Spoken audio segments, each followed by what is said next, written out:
On day 1, I spawned in as a zebra. Wow, I'm so little and I only have 3 hearts. I need to be extra careful. I looked around and saw some antelope. Then I heard someone calling me. Zozo, you're here. We love you so much. I turned and saw 2 zebras running over to me. These must be my parents. They nuzzled me with their noses. Oh, I love you guys too. Then out of nowhere, a savannah jeep sped by. A human dressed like a hunter jumped out and started capturing the animals. Run, Zozo. My parents leaped in front of me so I could have a chance to escape. I ran away and hid behind some rocks. I watched helplessly as the hunter caught my parents and put them in the back of his jeep. I was too little to do anything and I felt really sad. I barely had any time with my parents and now they're gone. I couldn't just wait around though. It was getting dark and I needed a safe place to stay for the night. I dug a little hole for myself behind the rocks and went to sleep. On day 2, I woke up confused. I was in a hole all alone. Then I remembered my parents and I felt sad again. I climbed out of the hole only to be attacked by some snakes. Oh no! I didn't have any weapons, so I had to dodge and run away. They chased after me, but I started to cross a river and they stopped. Phew, that was close. The water was really strong, but I finally managed to get to the other side. I really need to make some weapons for myself, otherwise I'll be snake food. I went to work gathering some materials to make myself tools. Once I had collected plenty of stone, I put up a crafting table and used it to make a full set of stone tools. It wasn't much, but it made me feel a little bit better. This'll just have to do for now. I figured I shouldn't cross the river again, so I found a spot near a tree and made myself a little shelter for the night. It's okay, Mom and Dad. I'll find you. I promise. And with that, I fell asleep.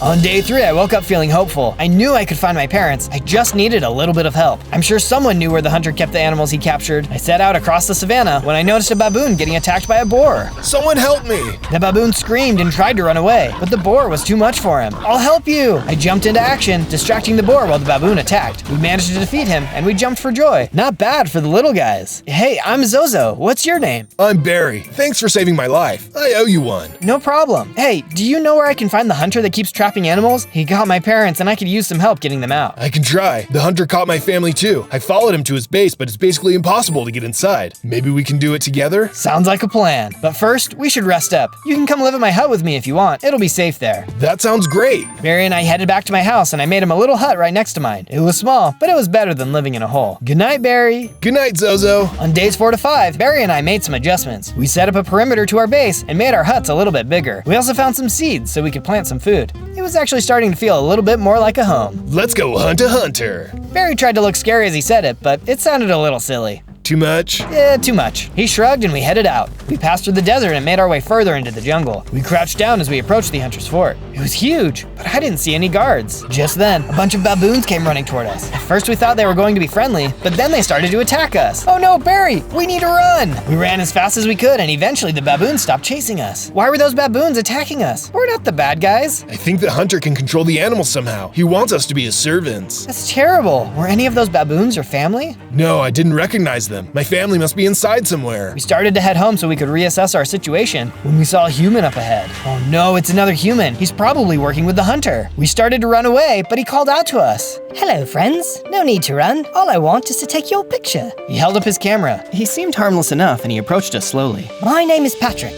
Could I perhaps stay with you so I can get some good shots? Sure. You'll be safer with us than out by yourself. Maybe you can help us get our families back from the hunter. Patrick took our picture. I would be happy to help you. The more animals, the more pictures. Then he showed us one of his pictures. We went home and helped Patrick to build a little house for himself. He seemed to really love it and took pictures of everything. Eventually, we all got tired and went to sleep. On days 6 to 8, I woke up to Patrick taking pictures of me. Beautiful. Even when you are drooling, you look great. He printed out the picture on his Polaroid. Here, take a look. I looked at the picture. It had me drooling, along with some weird symbols underneath. Huh. Maybe it's a weird human thing. Patrick left to go take pictures of the rocks when Barry walked in. I don't know if we can do this, Barry. We are just a small zebra, a baboon, and a very odd human. We are going to need a lot more help in order to free our families. I think I know someone who could help. It'll take a little while to get there, but he's our best shot. All right, let's go. We headed out, leaving Patrick to keep watch of the base. We made our way across the savannah. It was really hot, but we finally made it to an oasis with a watering hole and trees. There were elephants everywhere. He's over there. He doesn't like strangers. Let me talk to him first. Barry turned toward a large tree where an elephant was sitting on a rug. Barry walked over and chatted with him for a minute before waving me over. Welcome, my young friend. What is it you seek? We want to rescue our families from the hunter. He has captured a lot of innocent animals and he needs to be stopped. The elephant nodded. Yes, I know the perfect artifact that will help you. It is a necklace with the tooth of a lion. It has been lost, but rumor has it that it is buried at the base of a secret underground waterfall. Find the waterfall and you'll find your necklace. How is a necklace going to help us? Yes, it has the power to give you the strength of 10 men, or in your case, zebras. Oh wow, thanks so much. Barry and I were much happier as we went home. We could finally defeat the hunter. On days 9 to 10, we arrived back at the base. Patrick was taking pictures of some hippos he had befriended. Wow, what magnificent creatures. We talked to the hippos and found out that the hunter had taken some of their family too. We offered to make them a little enclosure in our base. After finishing up, they were very happy and thanked us for taking them in. I went out to go gather some materials and maybe locate the waterfall. I went back to the river because maybe the waterfall was close by. I crossed the river and saw the snakes that I had met before. Get back, you noodles! I smacked them and was able to defeat all of them. I really have gotten stronger. Maybe it won't be so hard to beat the hunter after all. On days 11 to 12, I kept exploring. I found a rock formation and inside of it was a cavern. I found some more materials and decided to go a little bit deeper. As I went down further, I was suddenly attacked by some nasty spiders. Oh, gross, none of that! I got a few hits in, but I defeated them all pretty quickly. It was then that I felt a surge of power and I transformed into a bigger zebra. Whoa, I feel amazing. I feel like I can take on anything. I continued down the cavern, hoping to find the waterfall, but there was nothing. I felt sad about that, but at least I'm stronger now. I made my way out of the cavern and headed back to the base. On days 13 to 15, I was making my way back to the base when the hunter drove by in his Jeep.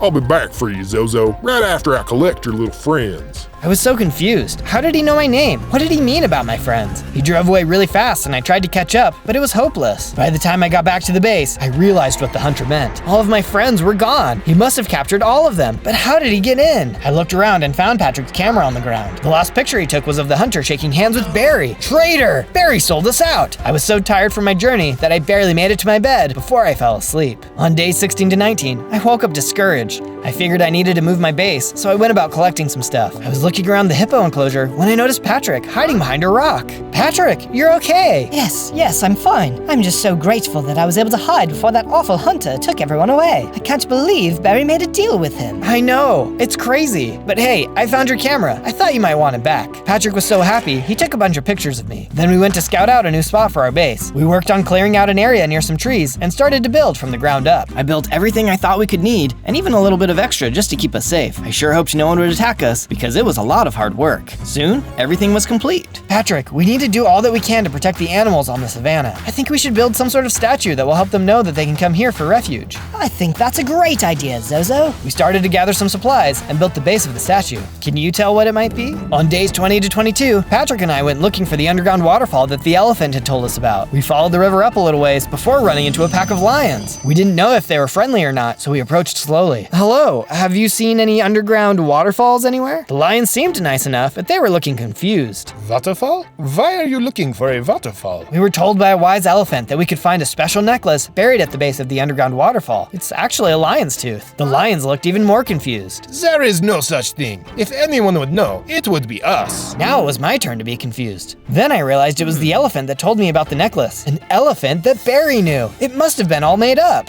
Come on, Patrick, we need to go find that elephant and see what he actually knows. Patrick finished taking pictures of the lions, and we headed to the oasis. Once we arrived, we noticed that all of the elephants were gone. Oh no, what are we going to do? I think I actually hear something over there. Patrick pointed to a large rock formation, and sure enough, an elephant was hiding. It was the elephant we had talked to before. Hey you, we need some answers. The elephant trembled. He actually looked pretty scared. Please don't hurt me. My family was captured by that awful hunter. Barry told me if I lied to you, the elephants would be safe. He's a traitor. The elephant looked really shaken up. I felt bad for him. I understand how you feel. Barry betrayed us too, and now the hunter has our friends and my parents. But if you come with us, you can have a safe home at our base. The elephant perked up. Oh, thank you. I would love to come with you. Of course. I don't think I know your name though. I'm Zozo. I'm Neville. Nice to meet you, Neville. We'll take care of you. We headed back to the base and made it home just in time for the sun to set. On days 23 to 26, I went to make some improvements to our base. I added some new fencing, a large garden, and fixed up a place for the elephant to stay. He seemed pretty happy about it, but I was feeling a little discouraged. What's wrong, Zozo? You've done a great job with the base. No way anyone is going to get inside. It's not that. I'm just upset that the lion's tooth necklace isn't real. It was my only hope to get my parents and friends back.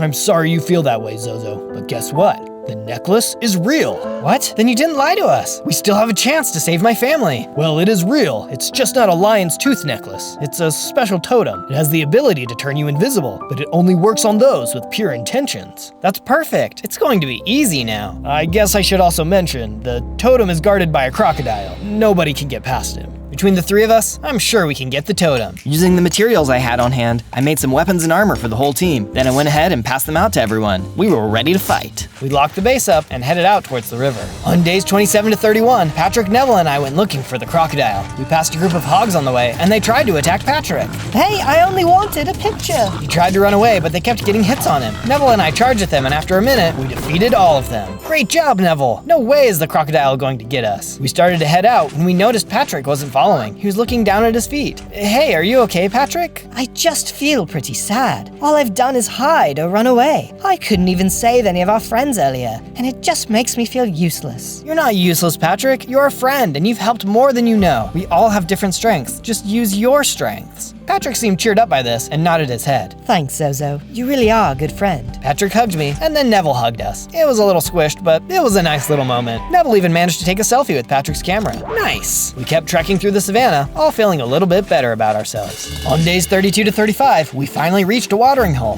This is the watering hole, but I don't see the crocodile. I looked around, and sure enough, it looked empty. Maybe he went to go hunt somewhere else. When all of a sudden, there was a commotion. I felt something try to grab me, and I ran out as fast as I could. Whoa, that was close. It was the crocodile, all right. He was just super stealthy. How dare you disturb me? Can't you see I'm resting? We didn't mean to disturb you. We just want the totem you were guarding. And why would I give it to you? There was a hunter driving through the savannah, capturing innocent animals. He's captured our family and friends. We only want the totem so we can defeat him. How do I know you deserve it? You could just be lying to me. Well, if I didn't deserve it, then it wouldn't work anyway, right? The crocodile paused. I suppose that is true, but I can't just let you take it. You have to earn it.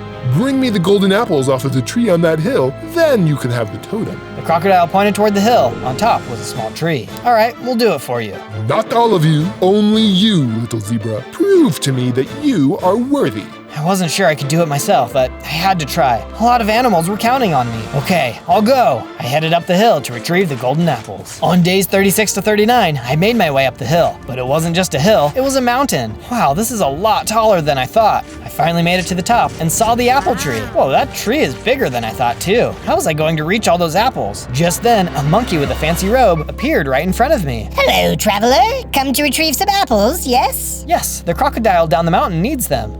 Yes. It's been a while since he has sent someone up here to retrieve some. The last wasn't so lucky. What the heck does that mean? I shall present a scenario to you, and then you must answer a question. Answer correctly, and the apples are yours. Answer incorrectly, and you will die. Wait, die? Are you serious? Here is the scenario. Two monkeys are traveling together down the bank of the river when they see a banana lying on the ground. It seems to be a normal banana. They look across the river and see a tree. In the tree is a third monkey. He seems to be gathering bananas. One of the traveling monkeys says to his friend that they should take the banana on the ground, since the monkey in the tree is already harvesting bananas. How should the friend respond? I thought about it for a moment. They shouldn't take the banana. It's not theirs to take. The monkey nodded and smiled. You are correct, young zebra. In fact, if they had taken the banana, they would have taken the only good banana, since the ones being gathered were indeed rotten. They would have taken the only banana that the third monkey could have found for days. He would have starved if he didn't have that banana. These are yours for the taking. Wow, thank you. Stay true to yourself and remember what is most important. I thanked him again and he disappeared, along with the tree. Whoa, where did they go? I didn't know, but I didn't want the apples to disappear too. I hurried to collect them before heading down the mountain.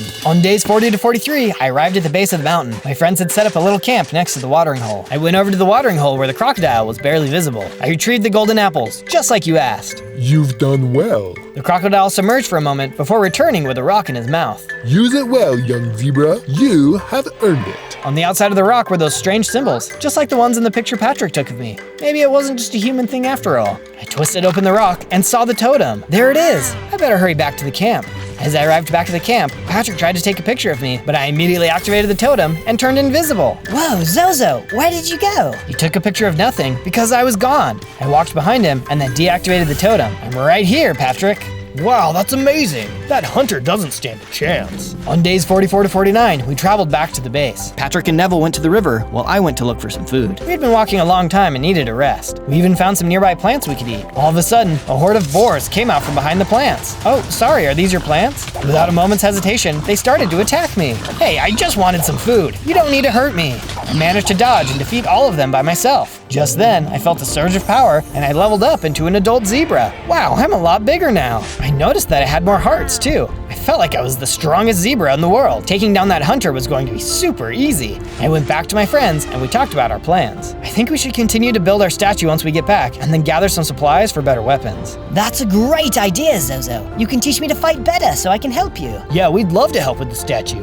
We need as many animals as possible to know that they have a safe place to stay. I agreed, and we headed the rest of the way back to the base. On days 50 to 53, we arrived at the base. Using more of our supplies, Patrick, Neville, and I got to work on the next part of the statue. It was really starting to come along. Can you guess what it is now? It was looking really good, so we took a break and tried to work on our base. We set up some new enclosures just in case we had more animals come by. We felt really good about our progress when we heard a knock at the door. I looked outside, and there were a bunch of lions. Hey, you're the lions we met earlier. Yes, hello. We saw your statue and wanted to know if we could stay here. Some of our friends were taken by the hunter, and we have nowhere else to go. Could we stay here with you? Of course. We opened the door and the lions sauntered in. We showed them one of the enclosures we built, and they loved it. They immediately made themselves at home. Thank you so much. We would love to give you a gift as a token of our appreciation. One of the lions gave me some diamonds and gold as a present.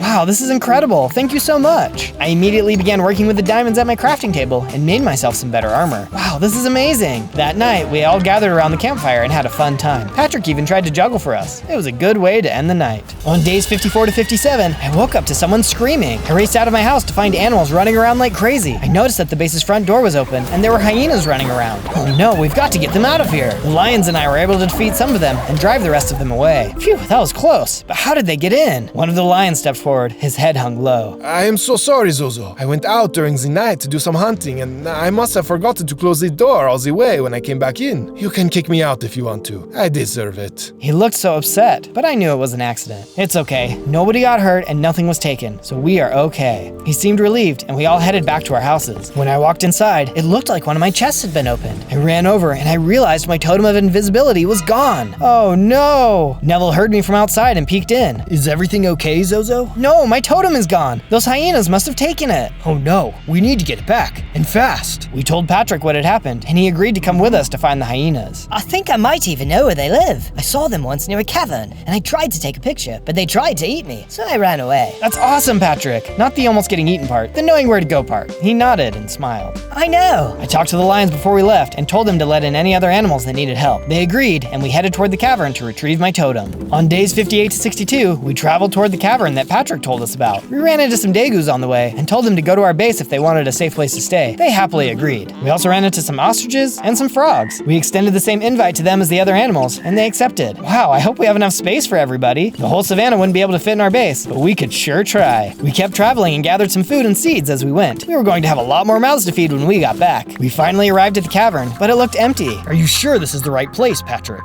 Yes, see, look. I picked up something off the ground in the middle of some tall grass. This is the lens that I dropped before. I was too scared to come back for it, so I just left it. We continued into the cavern, which eventually turned into a large underground cave. We peered over a rock and saw the hyenas down below. There were a ton of them. Some of them were just lounging around, but some were fighting over something. I took a closer look and realized it was my totem. Hey, they have my totem. I whispered to my friends and motioned toward the group of hyenas. There are so many of them. How are we ever going to get your totem back? I thought for a minute and then came up with a plan. I whispered it to my friends and we got into our positions. 1, 2, 3, now! Patrick started flashing his camera from the opening of the tunnel. The hyenas all saw the lights and went running towards Patrick. He hurried and hid behind a rock by the opening as all the hyenas came rushing out. Neville came out from behind his rock and tried to roll a large stone in front of the entryway. I ran out from behind my rock and went down to grab the totem that the hyenas had dropped in the chaos. Got it! I ran up to see Neville struggling with the rock. The hyenas were trying to push it back open. Zozo, can you turn us invisible? Then we can sneak out. There's too many of them. Even if we're invisible, they'll bump into us and find us. Go and defeat the hunter, Zozo. Make sure all the animals are safe. Neville, what are you saying? Don't do it! Neville then pushed the rock out of the way and ran outside. No, Neville! Neville ran outside as the hyenas chased him, getting hits in. There was no way he was going to survive. I heard and had Patrick climb on my back, and then I activated the totem. We both disappeared, and we ran.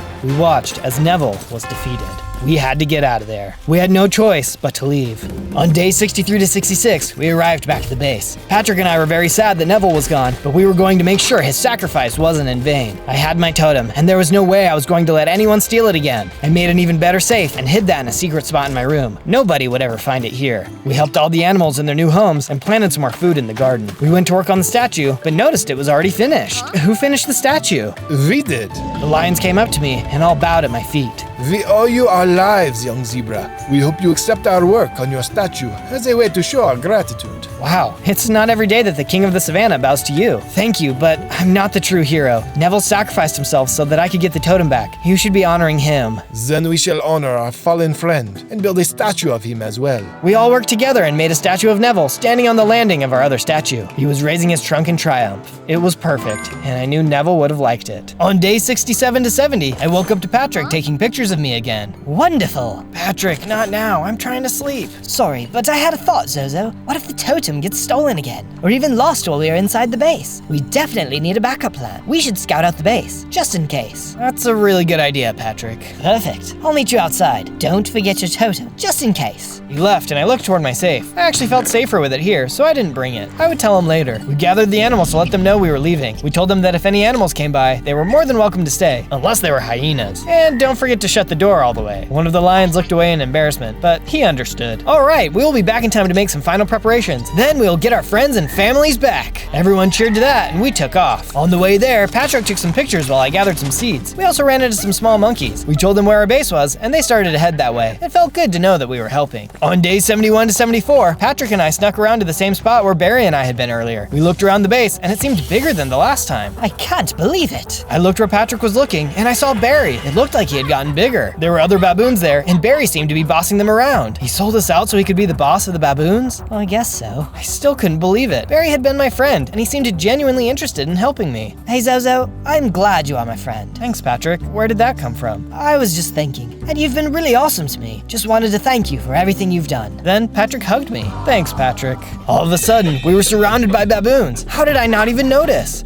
Right on time. I looked and I saw Barry looking down at us. We don't want to fight you, Barry. Well, that's funny, because I do want to fight you. Barry swung his arm and smacked Patrick. No, stop it. As soon as you give me the totem. What? The lion's tooth necklace? It doesn't exist. You know that. No, Zozo, the totem of invisibility that you got. What? How did you find out about that? I have friends on the inside. All of a sudden, Patrick got up and walked over to Barry. No, Patrick, you're working for him? Why? I had to, Zozo. After our base was attacked the first time, Barry told me to keep my eye on you. He threatened to hurt you if I didn't help him. The hunter wanted more animals, and they told me to gather them all in a safe place so they could collect them later. How have you even been talking? I've been sneaking out at night. I told them about the totem a few days ago. The lions thought they had left the door open, but it was me. It's all my fault. Neville is gone. Patrick hung his head down low. He looked so sad. Barry hit Patrick again. Enough, you. Now, Zozo, give me what I want, and maybe I won't hurt Patrick again. I don't have the totem with me. What? Why didn't you bring it? I thought it'd be safer at the base. Why do you need it anyway, Barry? Why do you think? The hunter will be able to turn invisible and trap any animal he pleases, and I'll be its right-hand man, or baboon, king of the monkeys. It won't even work for you, Barry. It only works for the pure of heart. I had to earn it. So you say. I think you just think you're better than me. He hit Patrick again. Stop it. I'll take you to our base. That's just what I wanted to hear. Move it. On day 75 to 78, we slowly traveled back to the base. Patrick and I were bound and dragged behind the other baboons. I wondered why they even agreed to help Barry. I tried to talk to one of them. Psst, hey, we can get you out of here and you can live with us. You'll be safe there. The monkey looked at me sadly. We'll never be safe, not with the hunter and Barry around. It isn't the worst, actually. The hunter gives us food and a place to sleep, but we are basically his servants. We can't leave because they'll just find us again. I felt really bad for the monkey, but we couldn't give up now. We can defeat them. If you help us escape, we can all work together. The monkey thought about it for a second, but then Barry started yelling.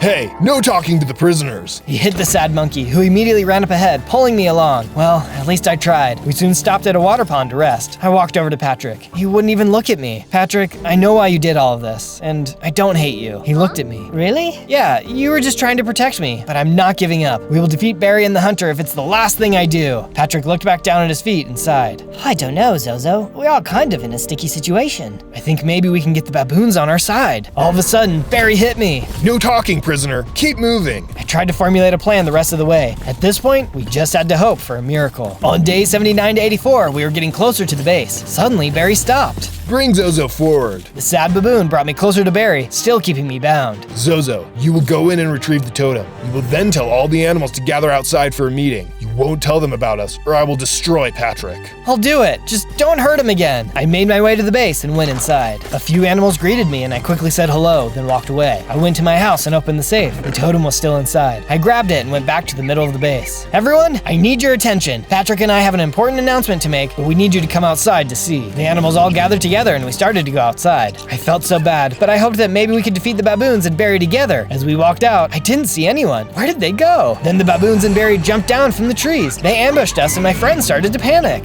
Zozo! It's okay, I'll handle this. I was just about to attack one of the baboons when all of a sudden they surrounded Barry. Wait, what? What are you doing, you fools? Capture them! Stay down! It was the baboon that I had talked to. I guess he had gotten the other baboons to agree to fight. Hey, you're helping us. We want our freedom back, and you seem like a capable guy. We'll help you. Perfect. Wait, where's Patrick? I heard Barry laugh. It's too late for your friend, Zozo. He's gone. No! I ran further into the trees. I looked around and I finally found Patrick. He was sitting up against a rock. He didn't look good at all. Hey, buddy, did we win? This one, yeah, but we still need you for another fight. Patrick laughed weakly. I'll try my hardest, but I'll need some help. Of course. I helped him up and let him ride on my back as we slowly made our way back to the base. We got back to the clearing, but we didn't see Barry anywhere. Where's Barry? The animals all looked at each other. I thought you were watching him. Me? I don't even know who that guy is. The animals all grumbled and pointed at each other. I shook my head. It doesn't matter. He's gone now. Wait, look! Barry had gone into our base. On days 85 to 89, I chased after Barry. He had some flint and steel and was going to light our base on fire. Barry, stop! This is crazy! You can't stop me, Zozo. I'm going to be king of the monkeys if it's the last thing I do. Strange. That's what I was thinking earlier, but about my friends. Barry, stop. It isn't too late for you to change. Why would you want to be king of the monkeys when you can be a friend to all animals? You sound like a hippie. What's a hippie? Never mind. I'm done talking. Barry set the side of the ostrich enclosure on fire when all of a sudden a big splash of water rained down on him, extinguishing the fire. I looked up and saw the water had come from the trunk of the Neville statue. We added a water feature while you were gone.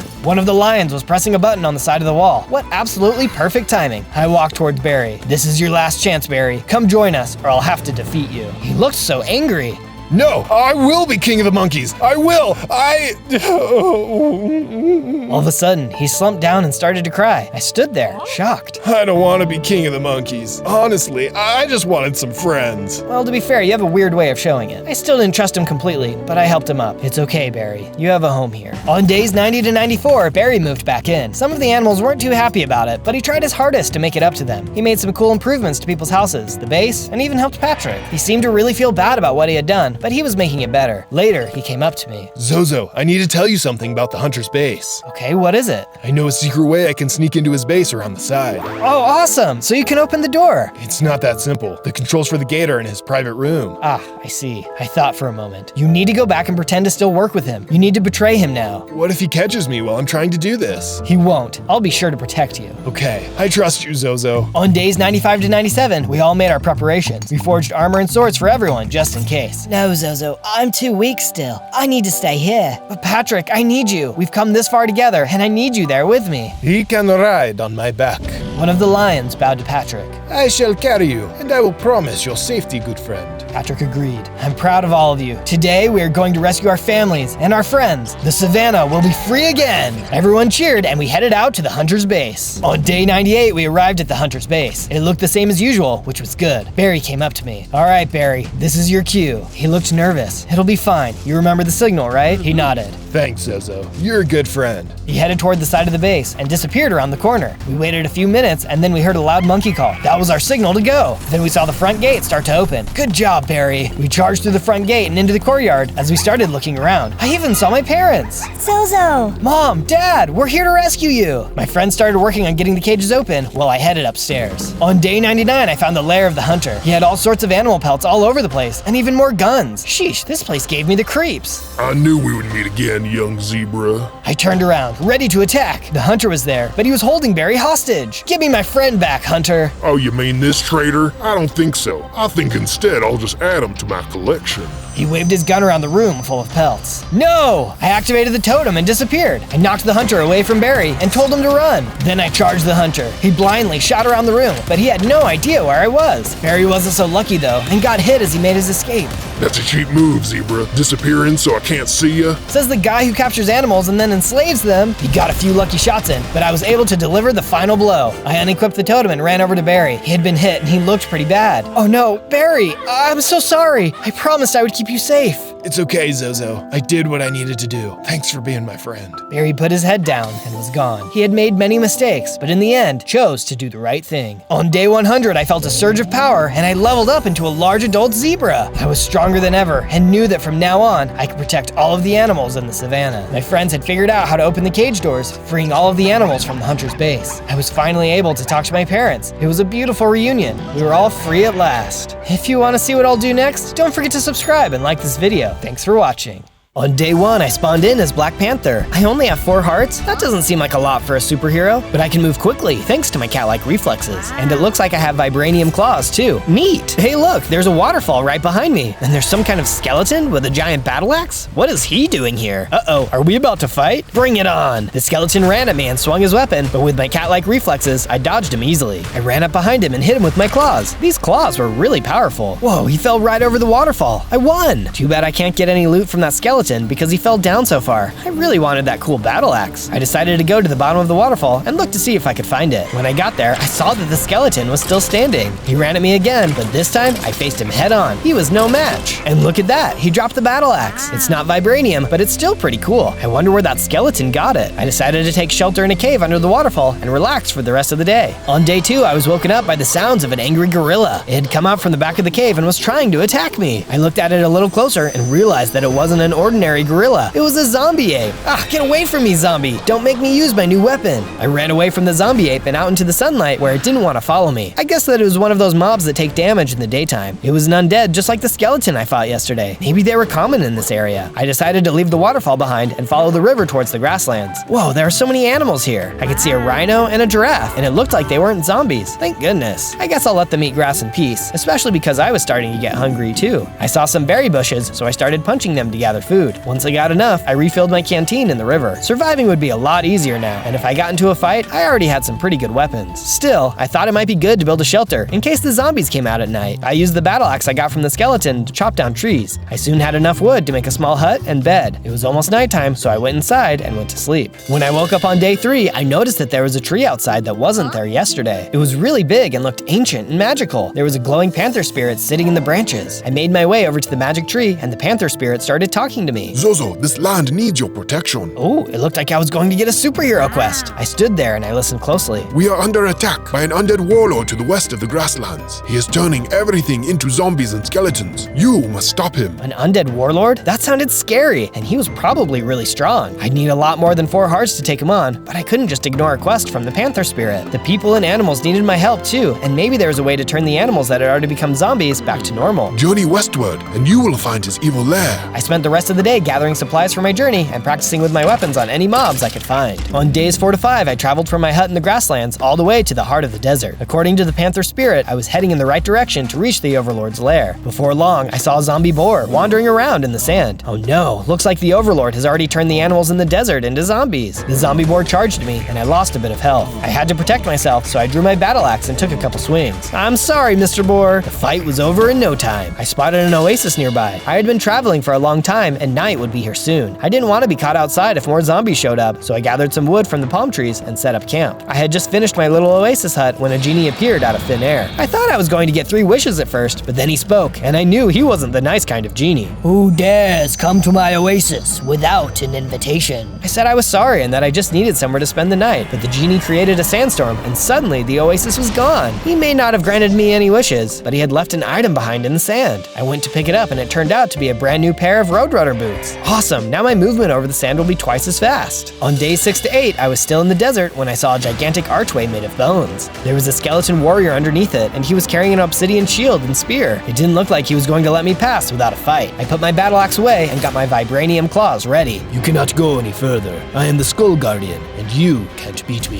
He seemed serious, but I had to try. If I couldn't win here, there was no way I could beat the Overlord. I attacked him, but even my vibranium claws couldn't get through his shield. It was too tough, even for obsidian, and his spear kept damaging me. I was almost out of health. The only thing I could do to survive was run away. Good thing I had those Roadrunner boots. I turned around and got out of there. The Skull Guardian stayed at the archway and shouted after me. You are too weak. Come back when you are stronger. Maybe I still needed some more training. While I was running away though, I was spotted by a group of hoglins. I could have easily run away from them, but I was tired of running. I stopped and decided to face them. I took out my claws and defeated each and every one of them. When I defeated the last hoglin, I suddenly felt something inside of me. I grew into an even bigger Black Panther with more hearts. I also saw that the hoglins had dropped a ton of leather. I could use this when I got back to my base. On days 9 to 10, I went back to the grasslands to expand my hut into a base. I used some sandstone from the desert to make it into a small tower and crafted myself a full set of leather armor too. I then crafted a shovel. I felt a pull to this area for some reason, like it was calling to me, so I dug down until I hit some stone. There, I had an entrance to a mine beneath the tower now. I'd have to check it out further later. I built more furniture inside the base, using wood I was able to gather from a bunch of trees in the grasslands. The one tree that I didn't use for wood was the ancient spirit tree. The panther spirit wasn't there, but I was hoping that maybe it would show up to help me again. I definitely needed some advice on how to defeat the Skull Guardian. If I couldn't beat him, I would never be able to defeat the Overlord and save this land from zombification. On days 11 to 12, I was walking along the river when I saw the zombie ape from the cave splashing around in the water. Had it followed me all the way to the grasslands? It really might have, because it noticed me and ran up to attack. I was a lot stronger now though. This ape didn't know what he was getting himself into. Sure enough, I was able to win against the zombie ape that I ran away from on day 2. I looked at the river to see a water elemental emerging from below the surface. Thank you. That zombie had taken over my home behind the waterfall, and last night it chased me all the way here to the grasslands. Who are you? I am the spirit of the river, and I can see that you are a great hero. This land needs a protector, and I'm glad you were here to save me. I'm not that great of a hero yet. I need to beat the Skull Guardian, or I'll never save the animals. Have faith in yourself. I am friends with the Panther Spirit, and he believes you can do this. But last time I fought against him, I didn't even damage him, and he almost took all of my health. The only reason you lost to the Skull Guardian was because he had an enchantment cast on him that shields him from the attacks of the living. The spirit of the river handed me a potion. Drink this potion, and your claws will be able to strike true.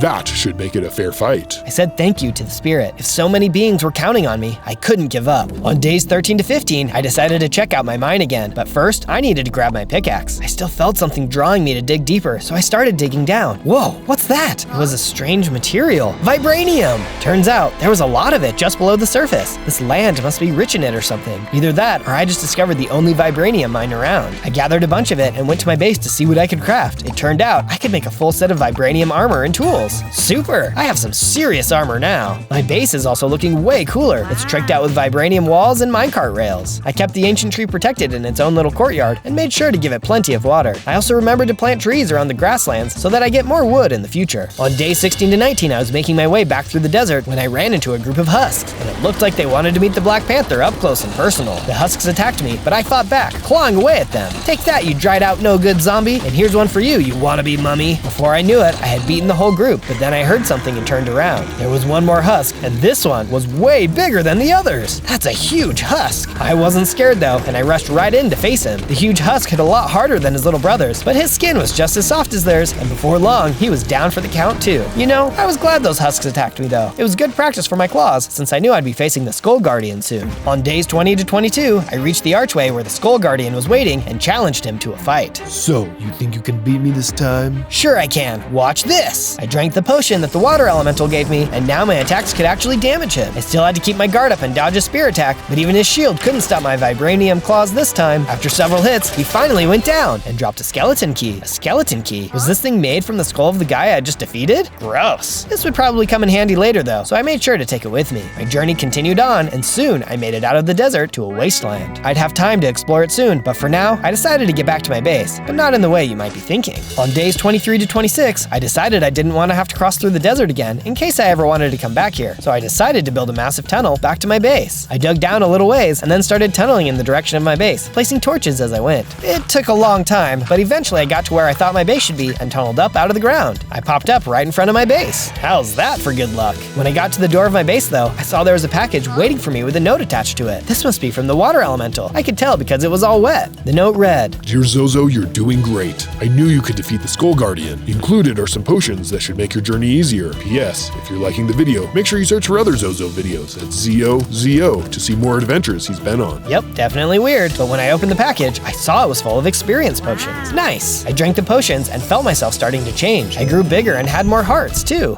On days 27 to 31, I upgraded my base to look a little nicer, since Black Panther is a king after all. I started a statue outside too, something that I knew would inspire me every time I came back to my base. I know it's only the very start, but can you tell what it is yet? Next, I laid down some track in the tunnel so I could quickly get back to the wasteland using a minecart. When my minecart ride was over, I exited the tunnel and took a look around the wasteland to see if I could find any sign of the Overlord's lair. That's when I noticed a small village hidden among the rocky hills of the wasteland. The villagers there said they'd been attacked by zombies, and some of them had even gotten turned into zombies. Our iron golem was supposed to protect the village, but it's been broken for a long time. Don't worry, I have an idea for how to fix it. You're the best. On days 32 to 35, I gathered more vibranium from the mines at my base so I could use it to upgrade the village's iron golem. It would be 4 times as strong as an iron golem would be, so the villagers would have nothing to worry about from invading monsters. I was really starting to get creative at using vibranium in my creations, and I soon realized that the material had another special ability I could use to improve my base's defenses. Vibranium could generate force fields, and with a little bit of tinkering, I was able to make a force field dome around the whole base. Let's see those zombie animals try to get inside now. On days 36 to 39, I returned to the wasteland village and used the vibranium to upgrade their iron golem. Now they had their very own vibranium golem. Hooray! You saved our village! It sure does feel good to be the good guy. Now I could ask them to help me in my quest. I'm looking for the evil overlord who has been making zombies. Do you know where I can find him? No one here knows. You should go speak to the shaman of the mountains. Thanks. On days 40 to 43, I trekked up the snowy mountains and found the lair of the shaman. It was guarded by a friendly snow golem. They didn't bother me, probably because they knew what a hero I was. Inside of a long wooden house was the shaman. They had so many magical potions on their shelves, including ones I had never seen. So, you must be the one I've been hearing about. I've got an idea for something that might be able to help you in your quest. I'm all ears. I'm working on a potion that can turn zombies back into normal animals and people, but I need magic flowers from the jungle in order to complete the recipe. You can count on me, shaman. On days 44 to 49, I headed deep into the jungle in search of the flowers the shaman needed. Eventually, I saw it, the hill shaped like a skull where the flowers were supposed to be. I fought my way up the hill. Eventually, I got to the top. Phew, that was a tough climb even without a bunch of mutants. No wonder the shaman needed someone to get these for him. And then I saw them. At the very top of the hill, inside the skull, were the flowers. I ran up to the flowers and tried to pick them up, but they were stuck. I couldn't pick them. That's when I realized they weren't stuck to the ground. They were actually part of a giant plant monster. The giant plant monster rose out of the ground, the flower still on top of his head. I don't suppose you'd let me have some of your flowers. But the plant monster didn't want to talk. It wanted to fight. It was a tough enemy. I had to avoid its poisonous plant breath attack and be careful not to get punched by it. It hit super hard, but eventually I took it down and it left one of its flowers as loot. Awesome. Now I can leave this crazy place. On days 50 to 53, I returned to the shaman. I invited them to come stay at my base while they finished the potion. When we got there, I built an area for the shaman to stay and work, complete with a nice big cauldron for magical potions. Just a bit more fine-tuning, and my anti-zombie potion will be complete. Thanks again for getting those flowers. You're welcome. You could have mentioned the giant poisonous plant monster, but really, I'm just glad to have helped. Oh, yeah, sorry about that. Here, take this as an apology. The shaman tossed something at me. When I picked it up, I realized it gave me a new recipe. It was an upgrade ability for my suit that allowed me to build in some of the vibranium force field tech. Now when the enemies tried to hit me, I could blast them away. Now that's what I call a powerful ability. On days 54 to 57, the shaman and I went into the grasslands and tested the potion on some of the zombie animals. Wow, it actually works! We started turning animals back, one by one, until we got almost all the animals in the grasslands. We've got plenty of more where that came from back at the base. I didn't know what I'd do without the shaman. Watch out! Suddenly, the shaman pushed me aside. I was about to ask why when a giant beam of pure evil power shot down from above, and in seconds, the shaman was gone. Oh no, that must have been the Overlord. He must have been aiming for me. I started to run, zigging and zagging as beams shot down from above. I kept running until I saw a cave and jumped in, just before a beam could hit me. On days 58 to 62, I waited in the cave until I didn't hear any more powerful beams outside. But what I did hear was something deeper in the cave. I turned around to see a spider leaping at me. Time to try out my new force field ability. I blasted him. Looks like it works just fine. I practiced with my new force field ability some more, and when I was sure I had the hang of it, I finally defeated the spider. With the spider defeated, I remembered the shaman and how quickly the Overlord's attack had appeared. How was I ever going to defeat him? It didn't matter. I had to figure out a way, since that's what superheroes do. I knew there was still a lot of anti-zombie potion left, so at least the shaman's sacrifice was not in vain. Soon, this land would be safe from zombies. I would make sure of it. On days 63 to 66, I snuck out of the cave and went back to my base, where I gathered up all the anti-zombie potions the shaman had made. Before I left, I wanted to do some work on my statue. I needed something to cheer me up after all that had happened, and I knew a great statue like this would encourage me every time I saw it. So what about now? Can you tell what I'm making yet? I took anti-zombie potions back to the wasteland, and every time I encountered a group of zombies, I used the potions on them to turn them back into villagers. Then I sent them to go live at the village, protected by the vibranium golem. The villagers were happy to see so many people get changed back and sent me a letter to say thank you. Keep it up. We've got more villagers now than ever before. Our little village keeps growing, just like your number of subscribers. And we hope everyone watching joins your village of subscribers too. Oh, thanks guys. On days 67 to 70, while exploring the wasteland and saving more villagers from their zombified fate, I finally saw something far off in the distance. It was the evil lair that the Panther Spirit and the River Spirit had told me about. I was sure that the Overlord was in there. I could feel it, but it wasn't going to be easy getting to it since I could see that between me and the base was an enormous chasm. It looks like it went all the way around the base with no clear way to get across. I didn't have much time to think about it though, because suddenly I was attacked by a group of zombie apes. You guys again? Haven't you had enough of being zombies? I went to throw an anti-zombie potion at them when I realized I was all out. Oh no! I didn't want to fight them, but I was surrounded. It didn't look like I'd have much of a choice. With no way to turn them back to normal apes, I had to deal with them the old-fashioned way, with my claws. There were a lot of undead apes, but I was able to put all my skills and abilities to use, dodging their attacks and rushing in to land my own. Finally, the last of them had been taken care of. Phew, sorry about that guys. I promise to make sure I have a full stack of anti-zombie potions next time. I could still see the Overlord's base far off in the distance. It was far enough away that it would probably take me a while to reach it, and then I'd have to deal with that huge chasm. I had a plan for that though, but first, I'd need to return to my base. On day 71 to 74, I built my coolest vibranium invention yet, an aircraft with vibranium-powered levitation devices built into the wings. The only thing scarier than a Black Panther is a flying Black Panther. With my new aircraft, I'd be able to fly right over that giant chasm and drop in right on top of the Overlord. Before taking it out to the wasteland though, I decided I should practice around my own base. Alright, here we go. The first test flight of the Wakanda 1 aircraft. It worked! The aircraft lifted into the sky. The Overlord would never know what hit him. I practiced flying around, doing circles around my base, gradually getting further and further away as I got more comfortable. Whoa! I was still getting used to the controls though, and almost crashed into a river. Luckily, I was able to pull up at the last moment, and before long, I had the controls down and the aircraft was soaring like a bird. On days 75 to 78, I flew the vibranium aircraft to the Overlord's lair, passing right over the giant chasm. Wow, from up here, it looks like it doesn't even have a bottom. Good thing I didn't try to cross it on foot. Before I left my base, I had made sure to fill the cargo hold with plenty of anti-zombie potions. Time to save this land from tyranny. From high in the air, I could see a group of zombie apes in the lair's courtyard. I decided to drop a bunch of potions down at them from the airship, turning them back into normal gorillas. I kept raining down potions wherever I saw undead, and soon everything was back to normal. There was only one thing left to do. I landed the aircraft on the roof, which I thought should give me direct access to the Overlord's throne room. I stepped inside the throne room and saw that I was right. There was the Overlord waiting for me. You dare interfere with my plans? I will make you a zombie next, and then everyone and everything you know will become my zombies. He swung his weapon at me, but my suit's armor was strong enough to keep the damage low. I blasted him back with my force field and then used my vibranium claws to land a couple good hits. You cannot defeat me. I am the Overlord. Watch me. I swung my hardest and knocked him down with my claws. Strangely though, he just started laughing. He started to glow and rise into the air. You fool. All you've accomplished is releasing me from my zombie body, and soon I will be the mightiest being in the world. Uh-oh, I may have really messed up here. The Overlord, now a super powerful evil spirit, vanished. It looks like I had just released an even greater bad guy. On days 79 to 84, I used my aircraft to return to the River Spirit. I wanted to see if I could get any answers on how to defeat the Overlord's new spirit form. Well, the good news is he can't go back into his body now that he's a spirit. What's the bad news? The bad news is only full spirits can fight other spirits, and I'm not strong enough alone. Perhaps I could. No, it's impossible. What? What's your idea? Well, there is one thing that might work. I'm able to impart some of my river powers on others, but it's far too dangerous. You're not nearly strong enough to survive it. But if I was able to handle you giving me some of your river powers, could that turn the tide? Maybe, but you'll need to become much stronger both in body and mind if you want to withstand my powers. I had to stop the Overlord, and this seemed like the only way, so there was only one thing for me to do: get stronger. It was time to start training. On days 85 to 89, I returned to my base and built some new areas where I could start training my body and mind. For physical strength, I built a dojo near the Panther Spirits tree, complete with dummies that I could practice my attacks on. I had an even better idea for how to make my mind stronger, but to make it a reality first, I had to finish my statue. I completed my statue and stood back to look at it. I thought it looked great and felt mentally stronger just from gazing at the powerful panther emerging from the mountain. But it still needed one more thing. I decided to build a meditation spot right under its mouth, somewhere that I could focus and strengthen my mind. After training both in body and mind, I returned to the river spirit, but he quickly sent me away, telling me I wasn't nearly strong enough yet. I returned to my base again to train, and this time the panther spirit himself appeared in my dojo. He told me that he'd trained with me so I could get better at fighting even quicker. I had an idea for how to improve my meditation training too. I went back to the statue and made it so that the water would pour out of its mouth, creating a waterfall. I then built an area right where the water hit the ground where I could sit in the rushing water and meditate, learning how to focus even with powerful forces raging all around me. As I sat in the rushing water, thinking about my fighting training, I suddenly felt myself start to change. I grew in size and gained more hearts. Surely now I must be strong enough to handle the river spirit's power. I returned to the river and met with the spirit again. This time, there was no doubt.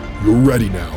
I will give you my powers. The river spirit combined with mine, and I felt his power within me. I felt stronger, like my attacks would do more damage since they were infused with water power. And I now had the ability to create water anywhere too. Look out, evil spirit. A hero is on his way to take you down. On days 90 to 94, I returned to my base to get my aircraft when a wasteland villager suddenly appeared. He told me that the evil spirit had sent an army of zombie piglins to invade their village and they needed help. I hopped into my aircraft and flew to the village as fast as I could. When I got there, I saw that the villager was right. There were zombie piglins everywhere. The village was on fire and villagers were trying to escape. The vibranium golem was fighting off as many piglins as he could, but there were simply too many for him to handle alone. I fought what seemed like 100 little oinkers, using my new water ability to blast them. Eventually, we beat the last one, but the village had been almost completely destroyed. Villagers who had escaped were badly shaken and afraid. My base was big enough now that I was able to invite all the surviving villagers to stay there permanently. All of the villagers agreed to come, even the vibranium golem. On days 95 to 97, I took the villagers down to my train tunnel and built even more minecarts for them to start going to my base. I flew my aircraft back to the base so I could get it ready for them. I built enough houses for everyone in the same style as their village, and even built farms that looked exactly like their old home. The vibranium golem seemed happy too. He agreed to keep patrolling the new area and defend the villagers if any threats appeared. Just as I was finishing up the last house, I heard the voice of the panther spirit calling to me. I went back to his ancient tree once again. The evil spirit is waiting for you at the end of the river. It knows you teamed up with the river and thinks if it can destroy the river, it can destroy you too. Don't worry, I've got this. Together, the river and I are invincible. Go to the river delta, where the river meets the sea, and there you shall find the evil spirit. But before I left, he told me that there was one more thing he could do to help me. The panther spirit leapt towards me and absorbed into my body. I felt myself start to change, and I suddenly grew into a huge, super-powered black panther. I had a ton of hearts and felt more powerful than ever. Now, filled with the power of both the river and the panther, I embarked on what I hoped would be the quest that saved this land for good. On day 98, I was making my way downriver towards the ocean when I saw the shaman appear in front of me in ghostly form. Hello there. Shaman, you're a spirit now too. Yes, before that ray of evil could kill me, I used my magic to become a spirit. I've been watching your progress and you've been doing an amazing job. I think you could use some help though. I'll take any help I can get. What I could really use now is some moral support. I can definitely give you that, but it would be even more powerful if everyone watching the video did too, by giving a like and subscribing. The more likes and sub you have, the stronger you'll be when you face the evil spirit. Wow, thanks Shaman. I hope everyone likes and subscribes so that I'll be really powerful. And if you like the video, make sure to type Zozo, Z-O-Z-O, in the search bar to see my other adventures. There's a whole bunch of them. I will do that. Well, I didn't think you had YouTube, but okay, cool. On day 99, I made it to the river delta. A vast ocean stretched out into the horizon before me. Come out, evil spirit, it's me, and I've got the river spirit to help me. I used my spirit powers to walk on the water, and soon I was standing in the middle of this great sea. A dark shadow rose up from below, breaking through the surface of the water. It was the evil spirit. You're too late. I will soon eat the river and become even stronger. Then I turn anything that drinks from the river into one of my undead servants. We will never let this happen. I used my water powers to hit the evil spirit. Then I ran in and started clawing him. Oh, that does it. The evil spirit called down his beam of destruction, the same one he used on the shaman, but I was ready this time. There was no way he could win. Not after everything I went through. Not after I came this far. As we battled, I suddenly saw other beams of energy. I looked to my sides and saw the panther, the river, and the shaman spirit standing next to me, adding their energy into mine. My combined spirit beam grew bigger and stronger, and in moments, the evil spirit's power had run out, and he was blasted by the beam. Impossible. No! I rushed in, and with one final blow from my spirit claws, I put an end to his reign of evil for good. On day 100, I returned to the base and built myself a royal chamber suitable for a Wakandan king. The land may have been saved this time, but somebody would need to remain and be its protector. And from now on, that would be me. On day 1, I spawned in as a noob dragon, with a gang of angry villagers surrounding me. Hey look, another dragon! We better get that nasty beast before it gets us! What? Mister, I just got here. I don't want to get anyone. More draconic lies! You're not gonna pull one over on us! Let's get him, boys! The gang of villagers all started to chase me across the valley. I didn't understand why they were so angry at me. I was just a baby noob dragon. I only had 5 hearts. Luckily, I was still pretty fast for being a scaly noob, and I managed to outrun them, reaching the aspen forest and leaving all those villagers to eat my dust. With them gone, for now at least, I took a moment to rest amongst the trees and catch my breath. Boy, these guys sure know how to roll out the welcome wagon. I have no idea why dragons have such a terrible reputation around here. And I didn't get much pondering time. Before I could pick myself back up and run off, I was surrounded by those same villagers again. They caught up with me and emerged from between the trees, completely surrounding me. Tag him and bag him, boys. One less dragon out here makes our villages just that little bit safer. On day 2, after the villagers captured me, they took me straight to dragon jail and threw me into my cell. They didn't even take time to hear me out. What about due process? Don't I have a right to a trial? Those are human rights, noob dragon, and you're not human. Darn it! At least I wasn't alone in my cell. There was also a bored-looking Komodo dragon lounging around. I was happy to have someone in the same boat that I could talk to. Hey, I'm Zozo. All those villagers captured me pretty much as soon as I arrived, just because I'm a dragon. I don't understand. Nice to meet you, Zozo. I'm Carl, Komodo Carl. I've given up on trying to understand why the humans do what they do. I'm not even a real dragon. I'm just a Komodo dragon. I can't even breathe fire. Breathe fire? Wait, Carl, you're a genius! I am? Thank you. I'm happy to finally have my genius recognized. I turned to the door of my cell, summoned up all of my might, and blasted a fireball at the door.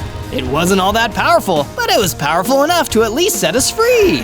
Let's go, Carl, before the villagers realize we're gone. You don't have to tell me twice, buddy. Carl and I ran out of there, going our separate ways. Now we both at least had a fighting chance out here. On day 3, after escaping from the dragon jail, I fled to somewhere that the villagers would have a lot harder time finding me, the Black Forest. By the time I'd gone deep enough into the forest to feel safe from the villagers, I was so hungry I could barely stand it. I guess using my fireball power and then making a daring escape really works up an appetite. There wasn't a huge amount of food around, but I at least gathered up as many sweet berries as I could, eating some and storing the rest away for safekeeping. Suddenly, a huge shadow passed over. I looked up and saw something amazing. It was a huge, fully grown ender dragon soaring right above me. When she spotted me, she turned herself towards me. I looked so tiny compared to her. Hello, little one. I didn't expect to see another dragon down here, even a teeny tiny noob dragon such as yourself. Hi, Miss Ender Dragon. My name's Zozo, and I'm pretty surprised to see you too. People aren't very kind to us dragons around here. Ah, so you've encountered all the cruel, small-minded humans who are out here threatening to ruin our way of life. You're lucky you escaped with your life. Wait, you know about all of that? Please tell me more. I'd love to understand everything that's going on here. You'll understand it all in due time. Fly with me, little one, and I'll take you back to my lair. So me and the Ender Dragon used our dragon wings to take off into the sky. At least it'd be a lot harder for humans to get us up there. From day 4 to day 5, I flew with the Ender Dragon all the way back to her draconic lair in the wooded Red Rock Mountains. As we flew over, I noticed that there was an unusual number of Endermen wandering around the mountain. I figured they must have been there with the Ender Dragon. We touched down near the top of the mountain, and that's when the Ender Dragon started telling me her story. You see, Zozo, we dragons once ruled this whole world. The natural home of all dragons is the End, but the End isn't a very vibrant place. Instead, we dragons came here and helped lift up this world to greatness. But some creatures, especially the humans, were ungrateful for everything we did for them. They decided instead to hate us and hunt us to near extinction just because we're the rightful rulers of this world. That sounds horrible! What can I do to make it all right again, Miss Ender Dragon? We must reclaim our territory, piece by piece, Zozo. You can start by finding a good place to build a base. Here, take these tools. The Ender Dragon gave me a set of stone tools, and I flew off again. I searched from the skies until I came across a Guiana shield biome. This seems like a good place to hang my hat. I flew down and started using my stone axe to clear trees and make space for my base. This also gave me enough wood to make a decent start on actually building it too. I took a break from my building to appreciate the scenery when I saw a gang of villagers wandering through the forest, searching for me. I swear I saw a dragon fly through the sky around here. We need to find it before it does any damage. But this time, I wasn't going to settle for being captured. I blew another fireball and it exploded right next to them. They scattered immediately after that. Then, I leveled up thanks to me using my dragon skills. I had 10 hearts now and I'd gotten bigger. Not as much of a noob now, am I?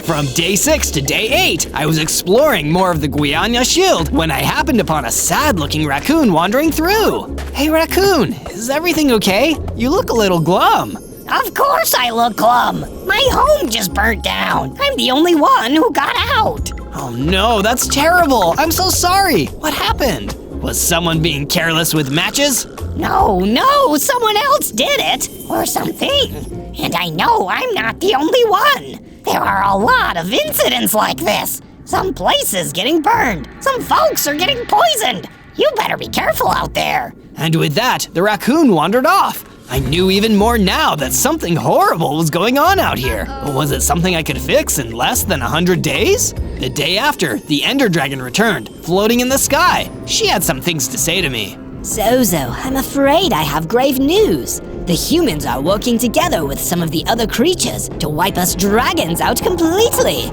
We need to find and crush their resistance movement completely. But where would we start, Ender Dragon?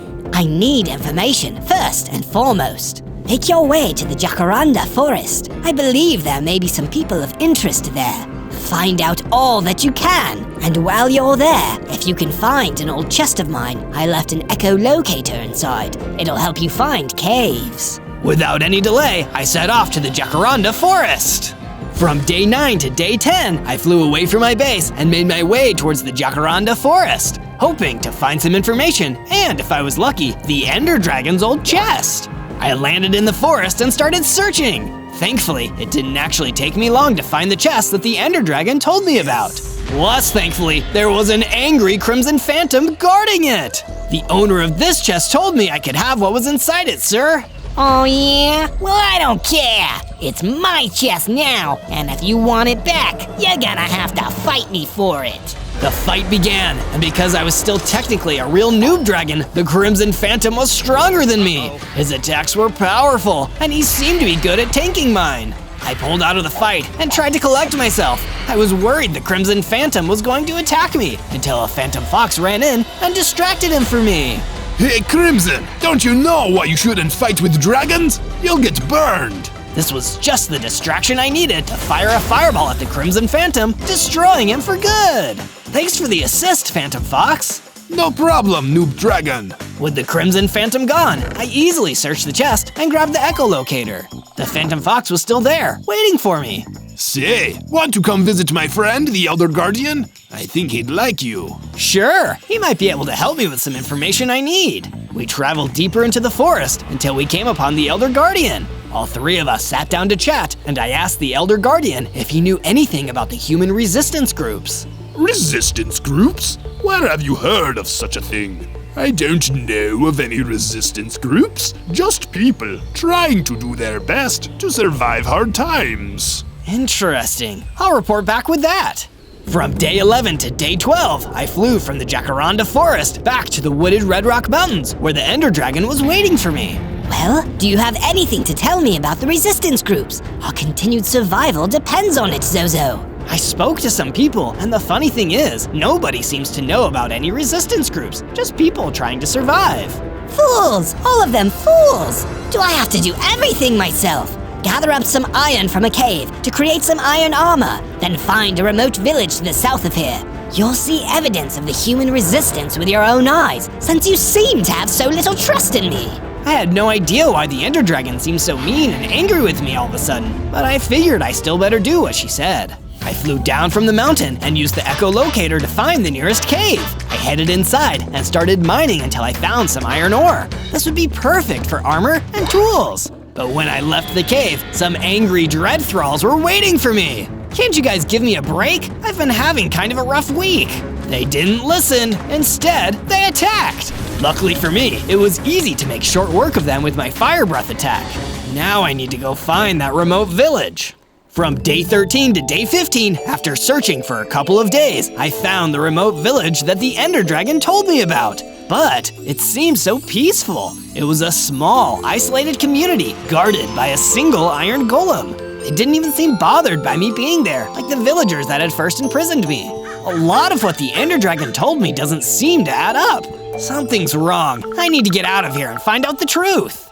From day 16 to day 19, I flew back to the wooded Red Rock Mountains to get some straight answers out of the Ender Dragon, only to find that she wasn't there. This whole situation just keeps getting weirder and weirder. I'm starting to get a little worried, honestly. I flew back to my base, turning this whole thing over in my mind, when I noticed someone was already at my base, waiting for me. It was one of the villagers from that little remote village that the Ender Dragon made me stake out. Oh gosh, I hope you're a nice dragon, because that evil Ender Dragon is attacking my village, and I need some help.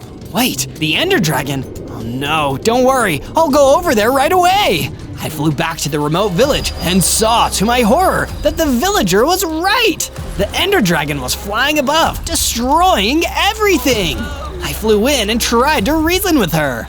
Ender Dragon, why are you doing this? These people aren't part of the resistance. You gullible fool! You barely deserve to call yourself a dragon. There is no resistance. There are only we dragons and all inferior species. You can either be with me or against me. I'm not going to let you hurt innocent people, Ender Dragon. Then you're against me. The Ender Dragon blew one of her poisonous purple fireballs at me, and everything went black. From day 20 to day 22, I woke up from being knocked out and found that the Ender Dragon was gone. But she'd also destroyed the entire village and left no survivors. Except for one iron golem, who was left without anything to defend. I feel terrible. It was my duty to defend them, and now they're all gone because of me. It isn't your fault, Iron Golem. It was the Ender Dragon's fault. Come back to my base with me. We'll work together to defeat the Ender Dragon and avenge everyone she hurt. Yes, that sounds like the only way that I can bring my heart some peace. The Iron Golem and I went back to my base. I let him stay in my house and made sure he was happy here. Thank you, Zozo. This looks like a wonderful place to stay. And while I was there, I built a smelting furnace where I turned my iron ore into iron ingots, built a few new pieces of armor, and an iron pickaxe. I'm going to use all my might to become an experienced dragon and take down the Ender Dragon for all she's done. From day 23 to day 26, I decided to take my new iron gear out for a spin. If I was going to become a mighty enough dragon to defeat the Ender Dragon, I needed to get to work and explore some new areas. I ventured out to the desert and started looking around. Then I spotted a Vex Piglin attacking a Komodo dragon. Wait a second, I know that Komodo dragon. Komodo Carl, I'll save you. Zozo, thank goodness. I thought I was a goner. I rushed over and started attacking the Vex Piglin, but it was really strong. Yikes, this is gonna be a harder fight than I thought. The Vex Piglin knocked me down. Oh no, Zozo, look out! Carl, I can't defeat this guy by myself. I need you to help me. How can I help? I'm just a Komodo dragon. You're the real deal. I couldn't even free myself without your help. Just trust me. If we work together, we'll be much stronger than we are by ourselves. I'll give it my best shot. Komodo Carl jumped in and attacked the Vex Piglin while I was down, attacking him and saving my life. Thanks for your help. See, I knew you were stronger than you thought you were. Thank you for showing me that and helping me save myself. Hey, let me give you something to say thanks. He gave me a Komodo dragon spit bottle. Oh, thanks, I guess. I know it seems gross, but you can use this to make a potion resistance potion. It should help protect you. Oh, cool, thanks. From day 27 to day 31, I took a stroll through the beautiful rose fields to catch my breath after that fight with the Vex Piglin. Seeing all those flowers definitely put me in a good mood. While I was stopping to smell the roses, I saw a herd of sheep. They were wandering around and looked pretty lost, so I told them to follow me back to my base. Once we got there, I built a pen for the sheep to live in. Here you go. You guys can stay here as long as you like. Oh, Zozo, you're back! I'm so glad. I wanted to show you what I did while you were gone. The iron golem showed me some bookshelves he added to the base. Awesome, thanks! Meanwhile, in the wooded Red Rock Mountains, the Ender Dragon was up to no good, with a frightening Ender Blaze standing by her side. I'm so glad you see things my way, Ender Blaze. With your help, no one will dare oppose me ever again! My pleasure. We Ender beings should be in charge of everything, and if you're the one who's gonna make that happen, I'll do anything I can to help. From day 32 to day 35, I left my base to go explore the Enchanted Forest. I was just taking a casual stroll and looking around when suddenly a group of warped Moscos spotted me. Oh no, a dragon! Quick, let's get him before he burns down our forest! They rushed toward me and started attacking me. Hey, wait! I'm not here to burn anything down. I live in this forest too. That's what the dragon in our last forest said, but he was a liar! I bet you are too! Wait a second, the Ender Dragon, she lied to me too! It's my mission to defeat her so she can't hurt anyone else. Really? You promise? I promise. My name is Zozo, and I'm a nice dragon. If that's really true, then you should come with us! I followed them to a warped toad who was sitting under a tree. Well, I certainly didn't expect you boys to bring me a dragon. I'm here to help, I swear. My name is Zozo. I don't like the Ender Dragon any more than you do.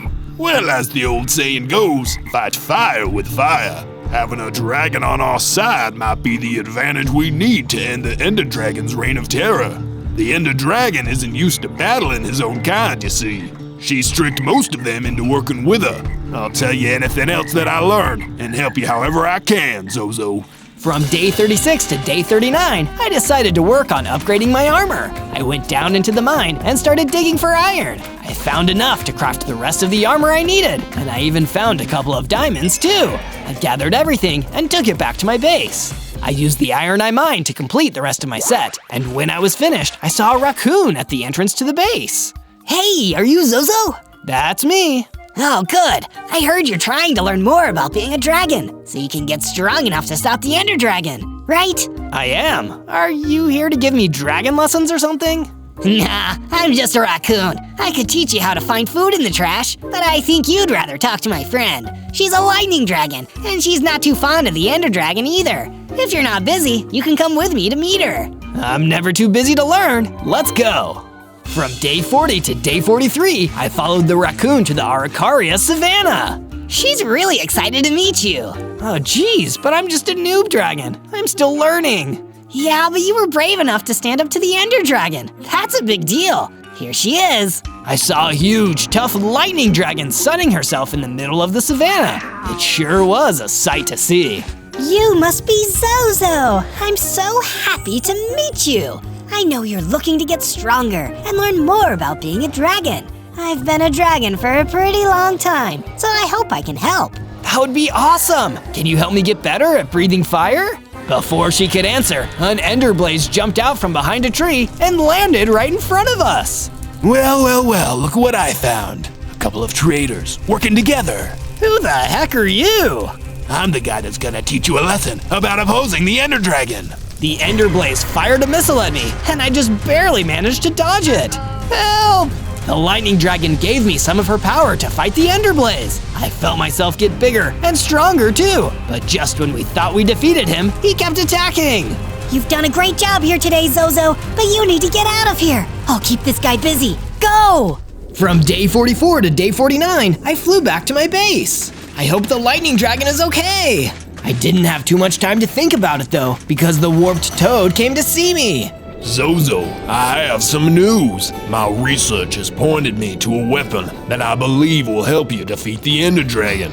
It is a netherite axe, a powerful axe made by combining a diamond axe with netherite ingots. Oh, I have some diamonds already. Excellent. And you have the amount of diamonds required to craft a diamond axe? Well, no, I need to go get more diamonds. Then hop to it, young dragon. Time is of the essence. I get it. Hop, like a toad. Very funny. This is no laughing matter, Zozo. Much is at stake. Good luck. On the encouragement of the warped toad, I headed down into the mine and started digging for diamonds. Phew, all this mining is hard work, but it'll be worth it when I finally defeat the Ender Dragon. It took a while, but I found some diamonds, enough to make a diamond axe. Now I just need to figure out where I can find a netherite ingot. From day 50 to day 53, I started my quest to find some netherite ingots and build the netherite axe. I ventured out to the crag gardens to see what I could learn. When I got there, a cleric came up to me. Greetings, little dragon. Are you a friend of the warped toad? I am. What can you tell me about a netherite axe? Well, the Ender Dragon is vulnerable to netherite weapons, according to stories I have heard. She isn't able to melt them with her fiery breath the way she would ordinary metal weapons. The combination of diamond and netherite makes it indestructible to her. That's great news. Do you know where I can find some netherite? Now that I'm afraid I don't know. I wish you luck though.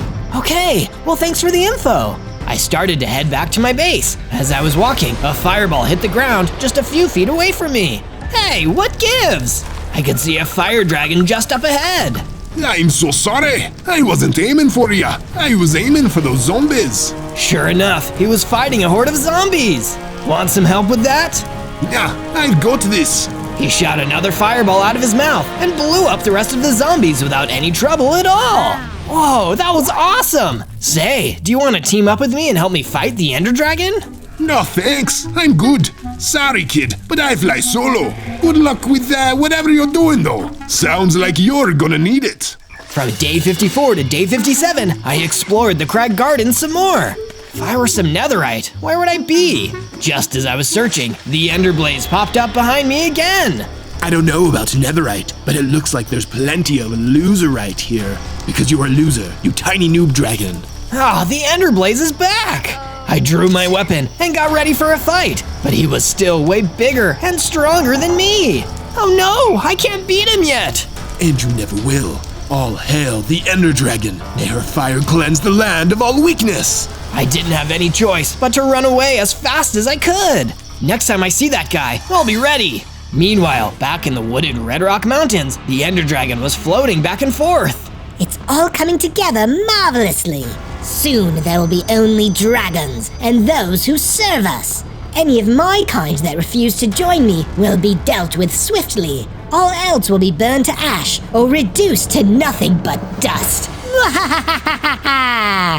From day 58 to day 62, I went back to my base to check things out and figure out my next step. When I got there, I noticed something was different. There were walls. Wow, this looks great. The iron golem stepped forward. Glad you think so. My mother always taught me that a good house guest helps out however they can. And I had some spare time, so I built some bigger walls. Thank you. I still think the base needs something else though. Maybe something decorative? Yeah, like a statue. I know. I'll build a statue of an adult dragon to remind myself what I'm working toward. When I look like the statue, I'll know I'm done growing up. I gathered some materials and started constructing my adult dragon statue. Then I added some banners to the base to spruce up the place even more. Next, I used my diamonds to craft myself a diamond axe. What a great day! I'm one step closer to having what I need to defeat the Ender Dragon. I just have to stay brave and keep going. From day 63 to day 66, the cleric came to visit me at my base. Zozo, the time has come for you to gather the remaining materials for the netherite axe. In order to find netherite, you must enter the nether. Okay, how do I do that? Through a portal, dear dragon. There is one I can lead you to, and once it is operational, you will be able to travel through it to the nether. Oh, okay, neat. Follow me, Zozo. I followed the cleric out to the snowy blue taiga. This is where the portal is. Unfortunately, it appears to be broken. You will not be able to pass through it until it has been repaired. Oh, bummer. How do we fix it? That I cannot tell you. I will return to my research and see what I can learn. In the meantime, explore this area and see if you can unlock the secrets of the portal for yourself. I never could have dreamed becoming an adult dragon would be so much work, but I was ready for the challenge. If I needed a working portal to help me complete my quest, I would find a way to make it work. From day 67 to day 70, I wandered around the snowy blue taiga, looking for clues that might help me fix the broken portal.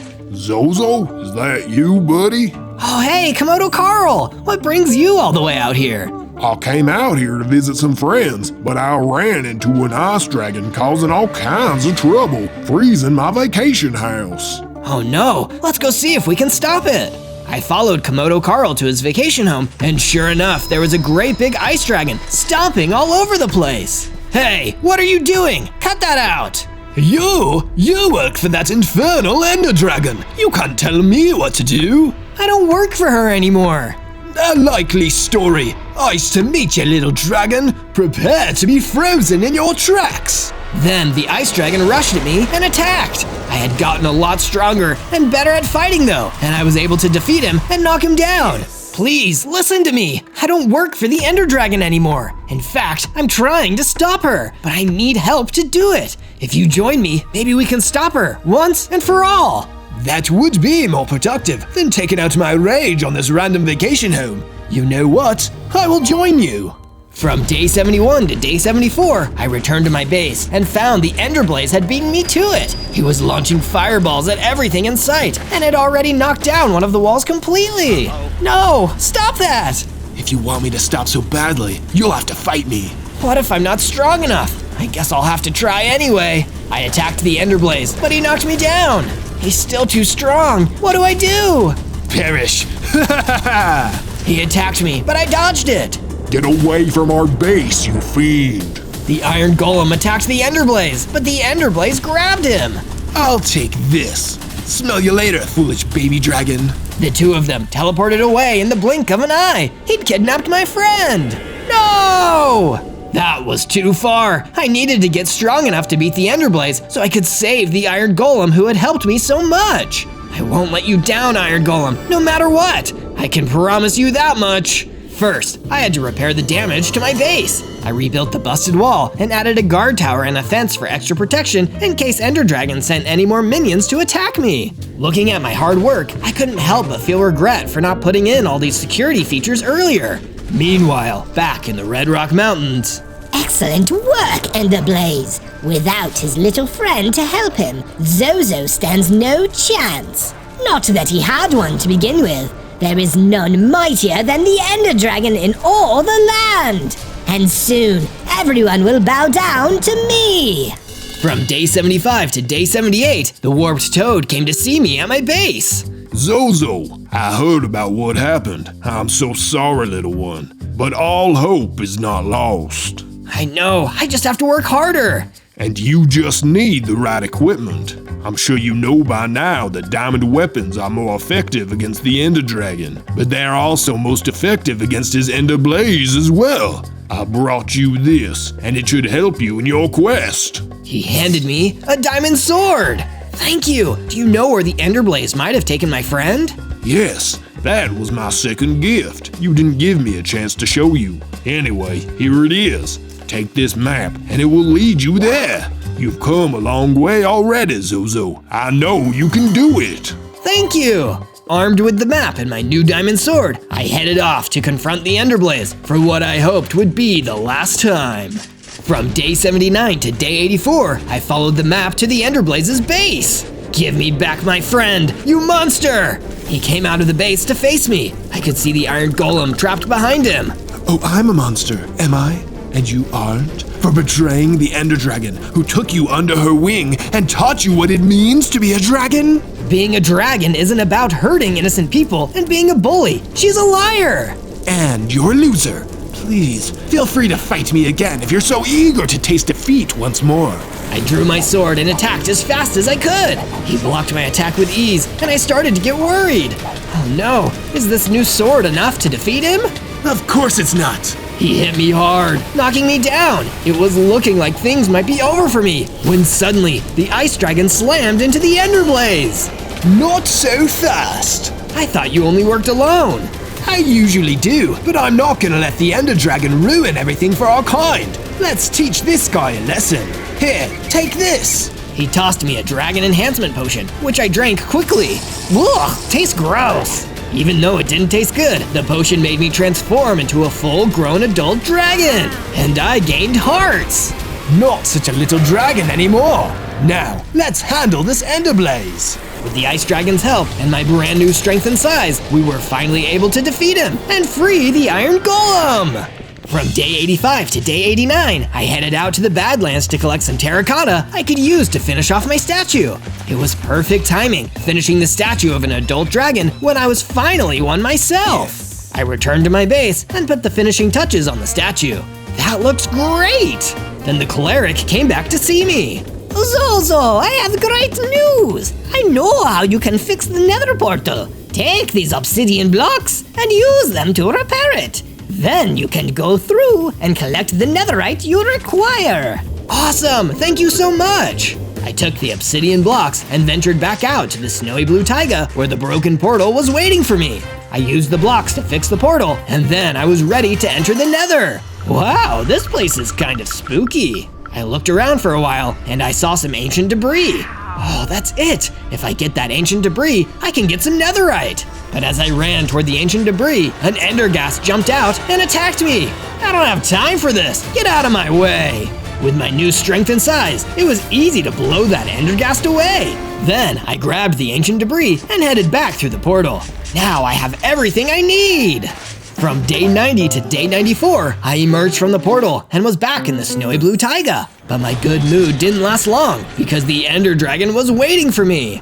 Hello again, Zozo. You've grown, I see. Not a noob dragon any longer. You're a mighty beast now. Join me, come and work for me again. And together, we will conquer this puny land. No, I'll never join you. Fool me once, shame on me. Fool me twice, well, you're just mean. If that is your choice, then so be it. Hey, what's that behind you? When I turned to look, she snatched the ancient debris out of my hands. Hey, give that back! No, I don't think I will. I'll give you something to keep you busy, though. As she got ready to fly away, she dropped a cage on me. I was trapped.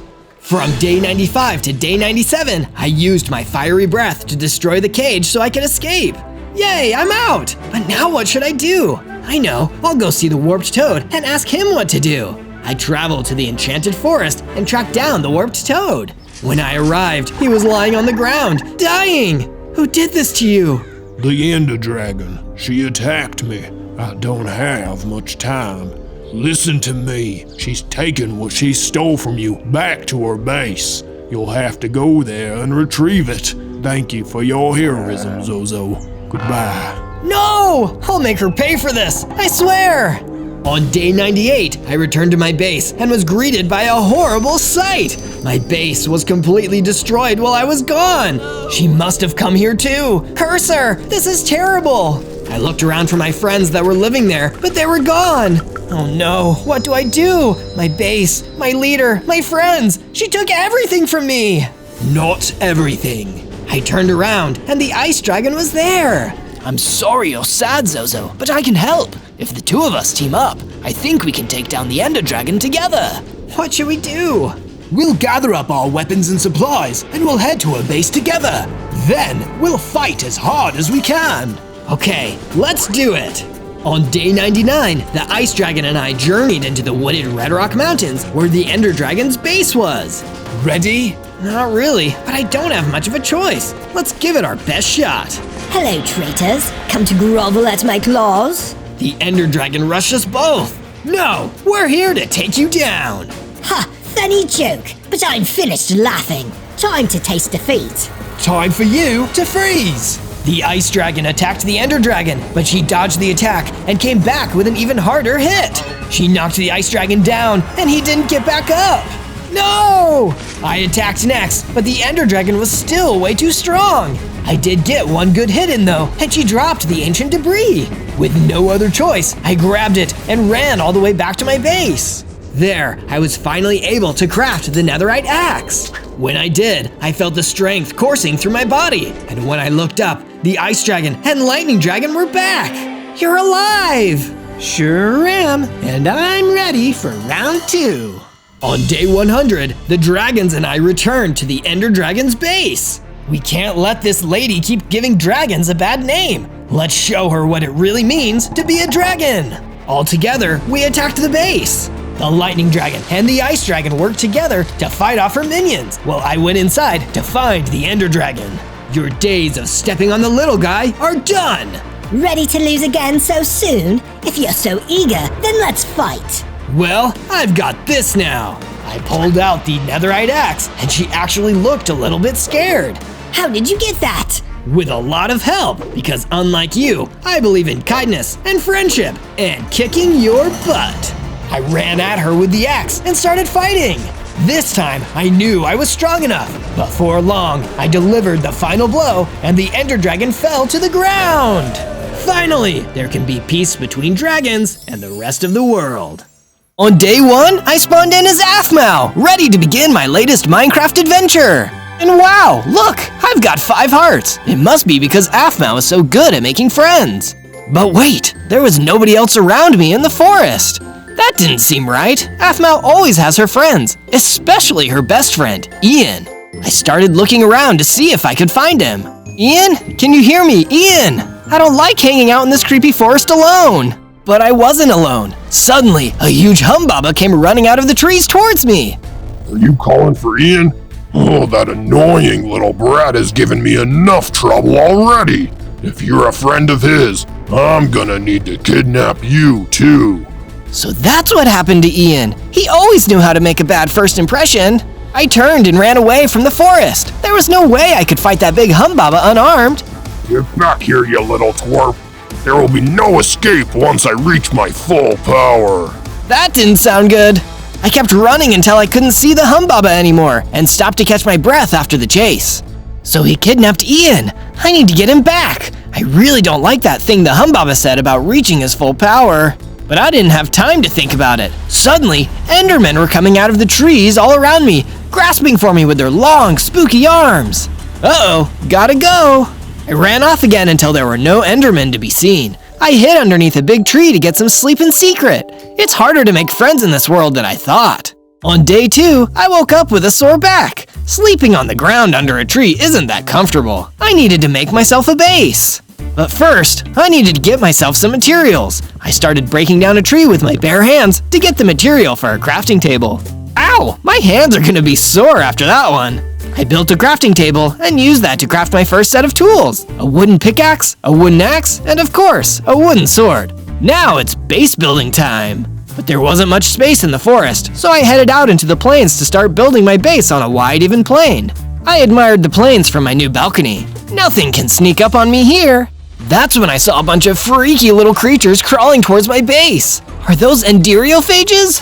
That doesn't make sense. What are they doing outside of the end? Either way, I needed to get them out of here to finish building my base.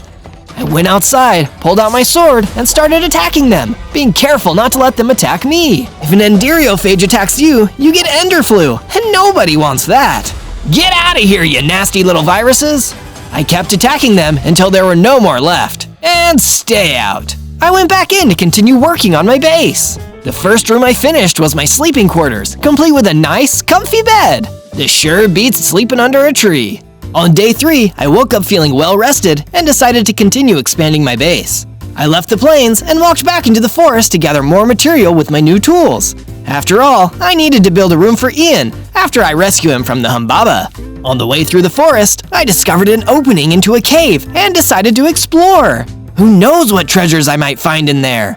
But as I got deeper and deeper into that cold, dark cave, I realized treasure wasn't the only thing inside. Suddenly, an armed Mimikyu snuck up behind me. Before I could even react, it hit me with its mimic sword, taking out a good chunk of my health. Get away from me, you lousy slime! I'm just trying to gather some supplies. But it didn't listen. It just kept attacking me. My sword was like a toy against it. Whatever adventurer it copied a shield from was too strong. For a minute there, I thought I was a goner. Until a friendly chocobo came running out of the cave towards me. Hop on my back, kid. It isn't safe in here. Thanks. That's an offer I can't refuse. I jumped onto the chocobo's back and rode her out of the cave, leaving the Mimikyu behind us in the dark. We ran until we reached my base, where I finally dismounted off of the chocobo. Thanks for the save, chocobo. I'm Zozo. What's your name? I'm Coco. Guess our names are kind of similar. You did a great job saving us from that Mimicube. I'm pretty sure I wouldn't have survived without you. The Mimicubes are just the beginning of it. Haven't you noticed all of the ender creatures that have been bothering everyone around here? It's all Estragon the Humbaba's fault. Wait, the Humbaba? I think we should stick together. That's the guy who kidnapped my friend. On days 4 to 5, I invited Coco the Chocobo into my base. Be it ever so humble, there's no place like home. Nice place. Where will I sleep? That's when I realized he wouldn't really fit through the door. Well, where do you want to sleep? Personally, I've always felt a little safer underground. Is that doable? You betcha, Coco. I mined a space underground in my little base and built Coco a cozy underground room to sleep in. By the time we were done, it was nighttime and we were exhausted. It feels so nice to have a friend staying at my base with me too. But we didn't get to cool off for long. We heard the sound of zombies moaning outside. Jeez, we can't catch a break, can we? You hang back this time, Coco. You've already saved my bum once today. Now it's my turn to help you out. I climbed up the stairs and pulled out my sword. It may be wooden, but I could still outwit a bunch of zombies, even at my lower power level. I ran in, taking advantage of my speed to lure the zombie horde away from my base. That'd keep Coco safe. Now it's time to tango, you undead fiends. Once I was far enough away, I started picking them off one by one, defeating each one quickly before the rest could gang up on me. You know that age-old rule, never get surrounded by zombies. This'll teach you to invade my base. It's just rude, you know? I noticed that one of them dropped an enchanted book on the ground. I ran in and picked it up right away. Oh wow, protection level 4. This will improve the strength of my armor. That's perfect.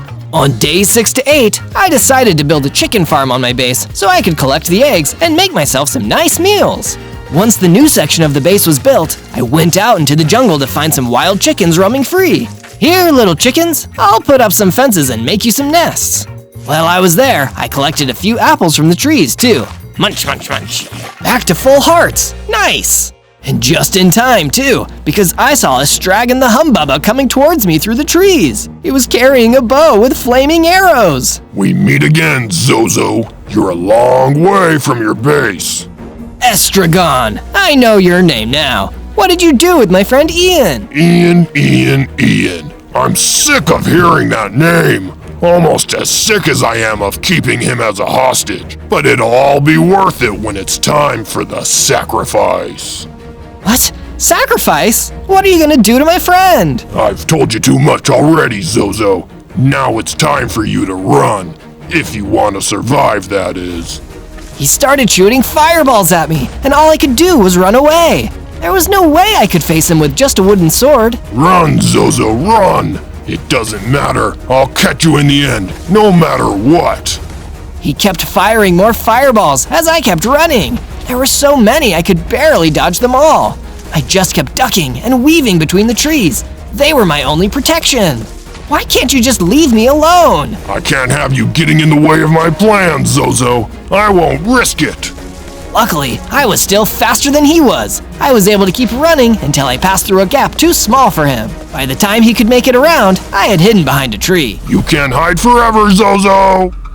Then he angrily spat fire all over. I didn't feel safe until I saw him fade into the distance, looking for me. I'm gonna need to get so much stronger before I can beat that guy. I hope you're safe out there, Ian. On days 9 to 10, I was hanging out with Coco, thinking about how to pass the time while I searched for Ian and figured out Humbaba's evil plan. Coco had a pretty bright idea about that. How about you build a statue, Zozo? That's a great way to pass the time, and it'll help inspire you to complete your mission. Great idea, Coco. I'm so glad I have you around to help me out. But what would the statue be? It has to be something Ian would love. I was sitting on the balcony, thinking of what exactly to build. Oh wait, I know! I'd build a statue of Ian. He'd love to have a big statue of himself to look at. I ventured out to the plains, where I started mining some more materials. This would help me build my statue and improve my base. I went back to the base and started building the statue's foundation. Heck yeah, that's a good start. I also decided it was time to furnish my home a bit more. I needed somewhere to chill out and maybe read. Oh, I know, I'll build myself a library. That will be the perfect place to study and relax. I built myself a nice, cozy library with bookshelves, chairs, and a fireplace. Now this is the way to live. On days 11 to 12, I was exploring a cave, searching for more materials, when suddenly an ancient spirit villager appeared right in front of me. Oh no, a ghost! Be not afraid, Zozo.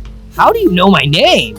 I know many things. As an ancient spirit, it is my duty to guide heroes and warriors who are pure of heart to their destiny. I can sense that you have a mission, Zozo. I can give you the answers, but you must ask the right questions. Well, a humbaba named Estragon kidnapped my best friend Ian, and I think he's up to something bad. Can you tell me everything you know about him? Yes, Estragon the Humbaba. There is a great darkness in that creature's heart. He started out like any other Humbaba, living in the desert plains with his family. But like many evil men, Estragon wasn't satisfied with what he had, with the love of his friends and family. He always lusted for power, to gain control over others. His quest to become a more powerful being led him to the end, a realm even darker and further from the overworld than the Nether. He knew that the forces of the end would give him power he only dreamed of, but it exacted a terrible price in return, a sacrifice. If he wanted the power of the end, he would need to forsake the overworld and help the Endermen and Enderophages take it over and make it their own. He gains power to perform this ritual through sacrifice. I would wager that this is his intention with your friend, Ian.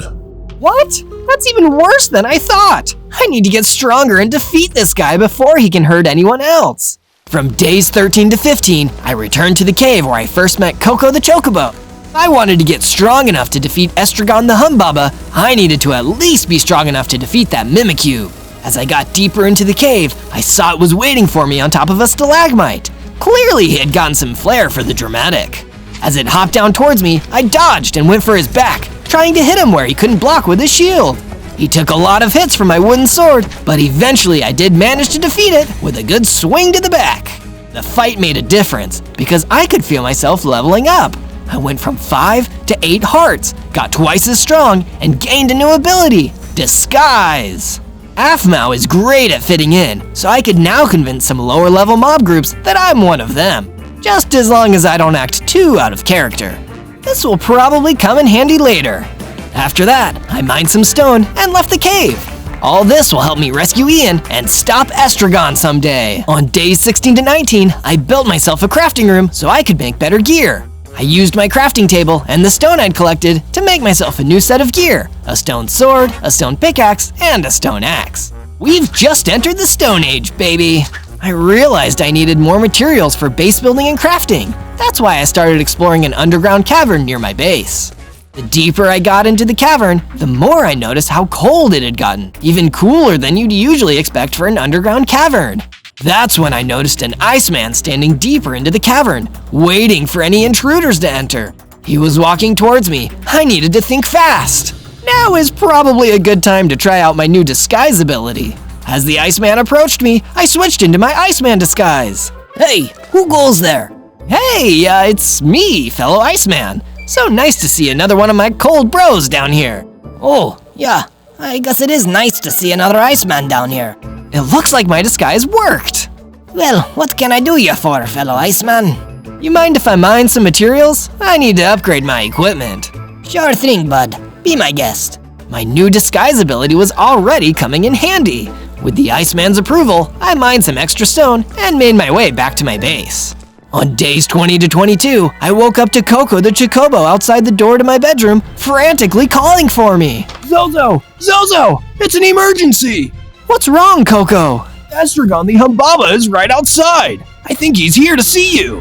Uh-oh, I better get dressed and go see him then. I grabbed my equipment and ran out of the base. I saw Estragon the Humbaba standing there, waiting for me. We meet again, Zozo. Our last meeting was cut tragically short. If I recall correctly, you ran away like a coward. Will you run away now? I'm through running away. I'm ready to take you on, Estragon. Are you brave enough to fight me directly? Gladly. Estragon readied his claws and ran at me. We dueled, managing to dodge or parry most of each other's blows. Impressive. You've gotten a lot stronger since we last fought. Thanks for providing the encouragement. As we kept fighting, I managed to hold my own, but I was getting tired. Lucky for me, it seemed like Estragon was getting tired too. You've proven yourself, Zozo, but this isn't even my final form. The next time we fight, it'll be the end of you. Mark my words. And with that, he ran off, leaving us on a draw. But the next time I would meet him, I finally believed it might be my turn to take home the victory. When I'm done with you, Estragon, the only end you'll need to worry about is your own. On days 23 to 26, I explored an underground cavern, hoping to find some interesting loot. Using torches I placed along the wall to light my way, I walked deeper and deeper into the belly of the cavern. Along the way, I saw a family of spiders skittering along the stone. I really didn't feel like fighting these guys, so I hid in the shadows and watched them pass. Ugh, spiders always give me the creeps. Once the spiders were gone, I kept creeping into the cavern. I could just feel I was getting closer to something worthwhile. Hey, what's that? That's when I discovered an old chest hidden among the rocks. I opened it and found a potion of healing inside. This will help me regain 2 hearts. I better keep this for when I really need it. And if you want more Zozo videos when you really need them, search Zozo in your search bar and you'll be able to find all my Minecraft adventures. On days 27 to 31, Coco brought me some materials to get started on the statue, and I quickly got to work on it, knowing that it would help to motivate me to take on Estragon and rescue Ian. This is looking rad, but I can't help but feel like it's missing something. I realized pretty quickly that the statue needed some more colors to really bring it to the next level. I made my way over to a nearby desert where I found some abandoned sheep and a pen. Their wool is exactly what we need for the statue. As soon as I tried to get closer, however, a gang of husks appeared from behind the sands. It was too late to use my disguise skill. They'd already seen me, and now I was in trouble. I'm guessing you guys don't want to just talk this one out? Spoiler alert, they didn't! I pulled out my stone sword and started fighting off the gang of angry husks. There were plenty of them, but I was a lot stronger than I used to be. I bet you wished you'd just talked it out with me now, huh? Some husks with bows were hiding on top of a sand dune, firing arrows at me. But they weren't as good a shot as Estragon, so I was able to dodge their arrows and run at them. Come on, guys, you can do better than that. I swung my sword again and again and again, never letting up. By the time I was done, those ancient bad guys were done, and I was free to explore the pen. I found a big stash of wool in a nearby chest. Since I had what I needed, I set the sheep free. Enjoy your freedom. With that done, I made my way back to my base to continue work on the statue. On days 32 to 35, I decided I needed a change of scenery, so I left my base and ventured down to the swamp to see if there were any interesting materials to collect. It's got that fresh swamp smell, but I didn't find any interesting materials. Instead, I found a swarm of monstrous swamp leeches, and I really didn't want them to get too close to me. I think I might be allergic to leeches, especially giant monster leeches. As I tried to run away, I fell into the bog and found even more monstrous swamp leeches slithering through the water towards me. I needed to get out of here. I climbed out of the water and started running as fast as I could as the leeches started slithering up onto the ground behind me. Those monsters must be really hungry. But I don't want to be on the menu, you nasty leeches. I pulled out my sword and I was able to fight a few of them off.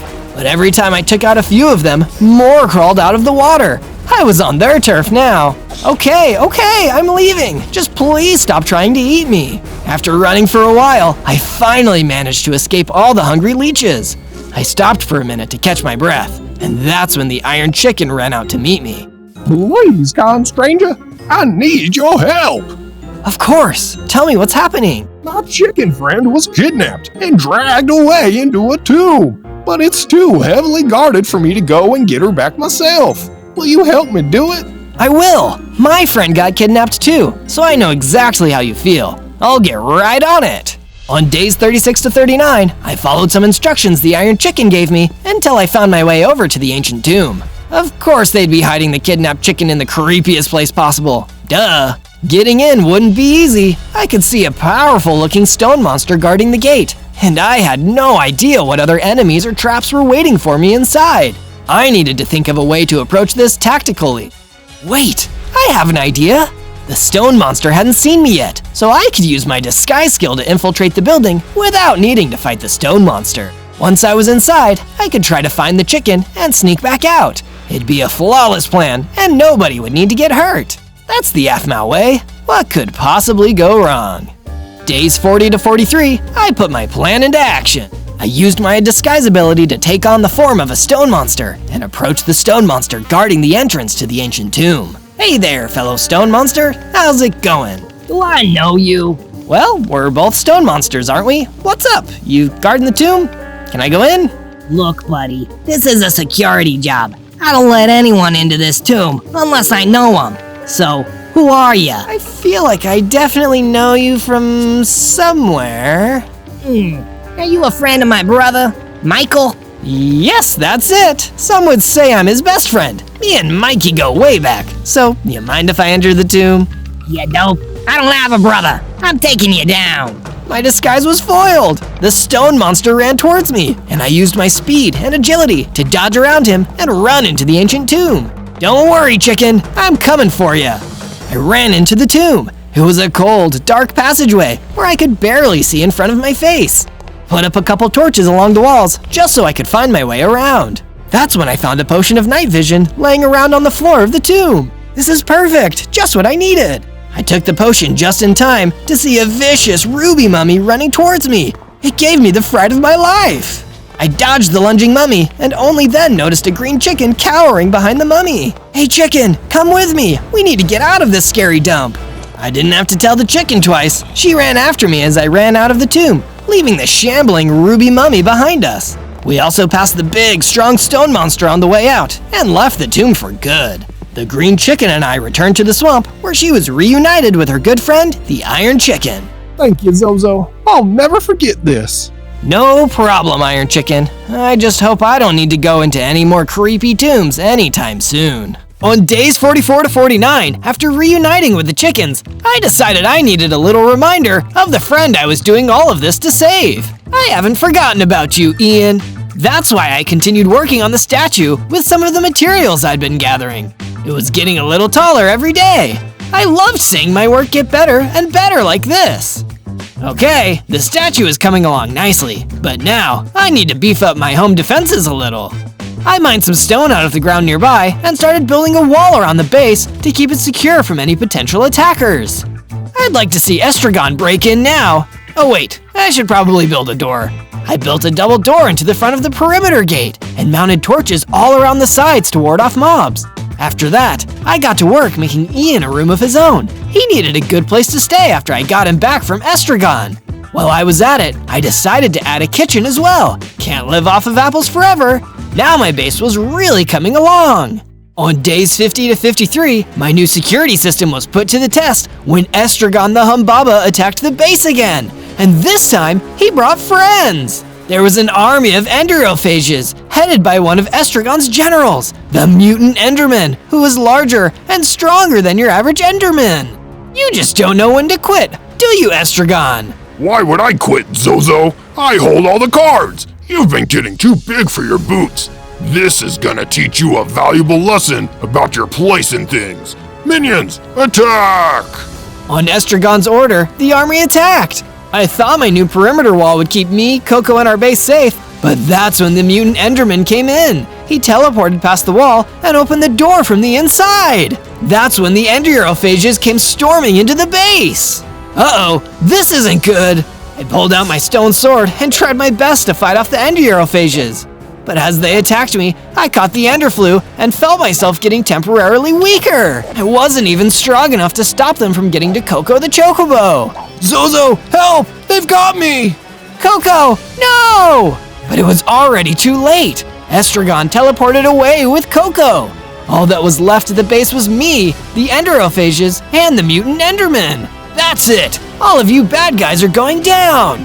One by one, with my stone sword, I took down all the remaining Enderophages, and the Mutant Enderman teleported away in fear. The battle gave me enough XP that I gained 2 more hearts and double speed. I quickly ran back inside and opened my fridge and grabbed some milk. Thankfully, drinking it removed the Ender Flu from me. Now it's time to get serious. I'm not letting Estragon keep Coco and Ian. I'm getting them both back. On days 54 to 57, I decided I needed to improve my base defense system before I took the fight to Estragon and his goons. I reinforced my perimeter wall by making it thicker and adding more layers, and I added lanterns around the outside to ward off any enemy mobs. Good luck teleporting through that, mutant Enderman!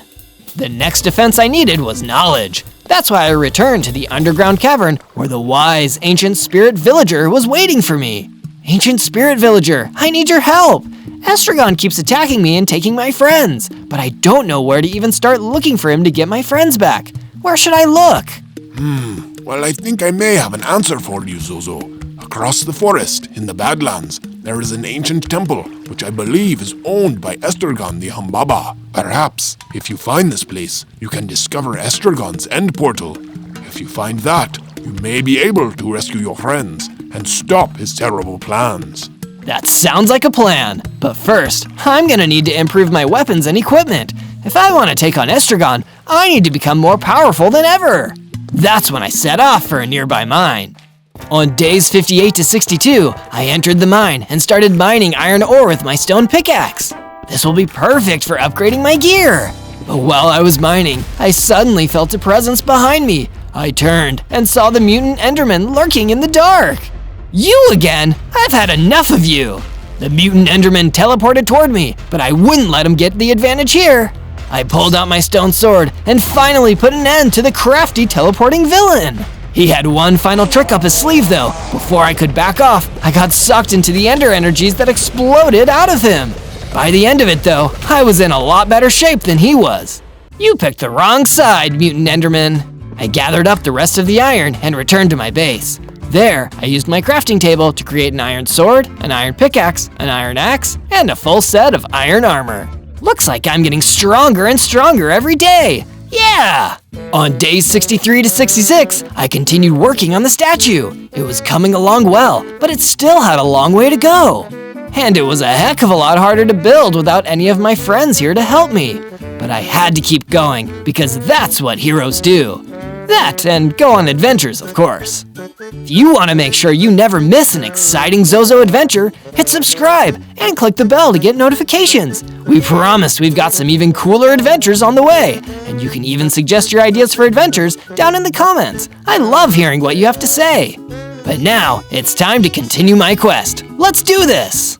On day 67 to 70, I followed the ancient spirit villager's instructions to find Estragon's hidden dungeon. I trekked across the forest until I reached the Badlands. There, I finally found a cave entrance guarded by a few floating ghasts. With this kind of security, this has gotta be Estragon's secret dungeon. I bet Ian and Coco are trapped in here. Using my impressive speed, I ran in through the cave's entrance, avoiding the fireballs blasted at me by the patrolling ghasts.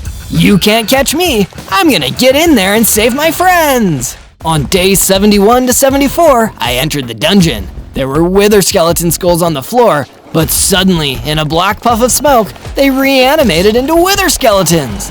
Great! More enemies, just what I wanted. Pulled out my iron sword and started dueling the wither skeletons, but they were stronger than I expected. Even iron wasn't that effective at stopping them. I jumped to a platform off the side of the bridge to make some distance between us. That sure is a long way down. The wither skeletons were hesitant to follow over the gap.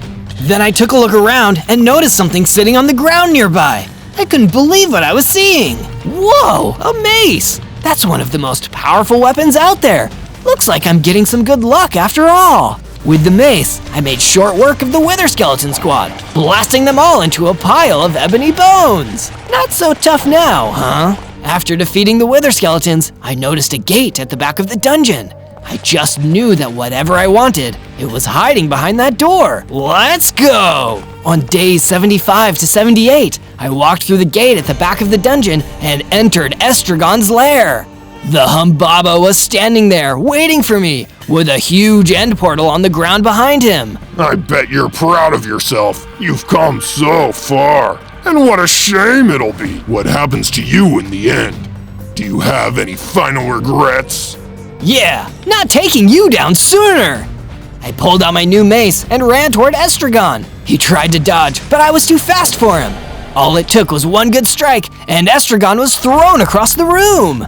Needless to say, he didn't seem happy. You really have gotten stronger. And I've gotten angrier. You'll see just how angry I can get if you don't tell me where I can find my friends.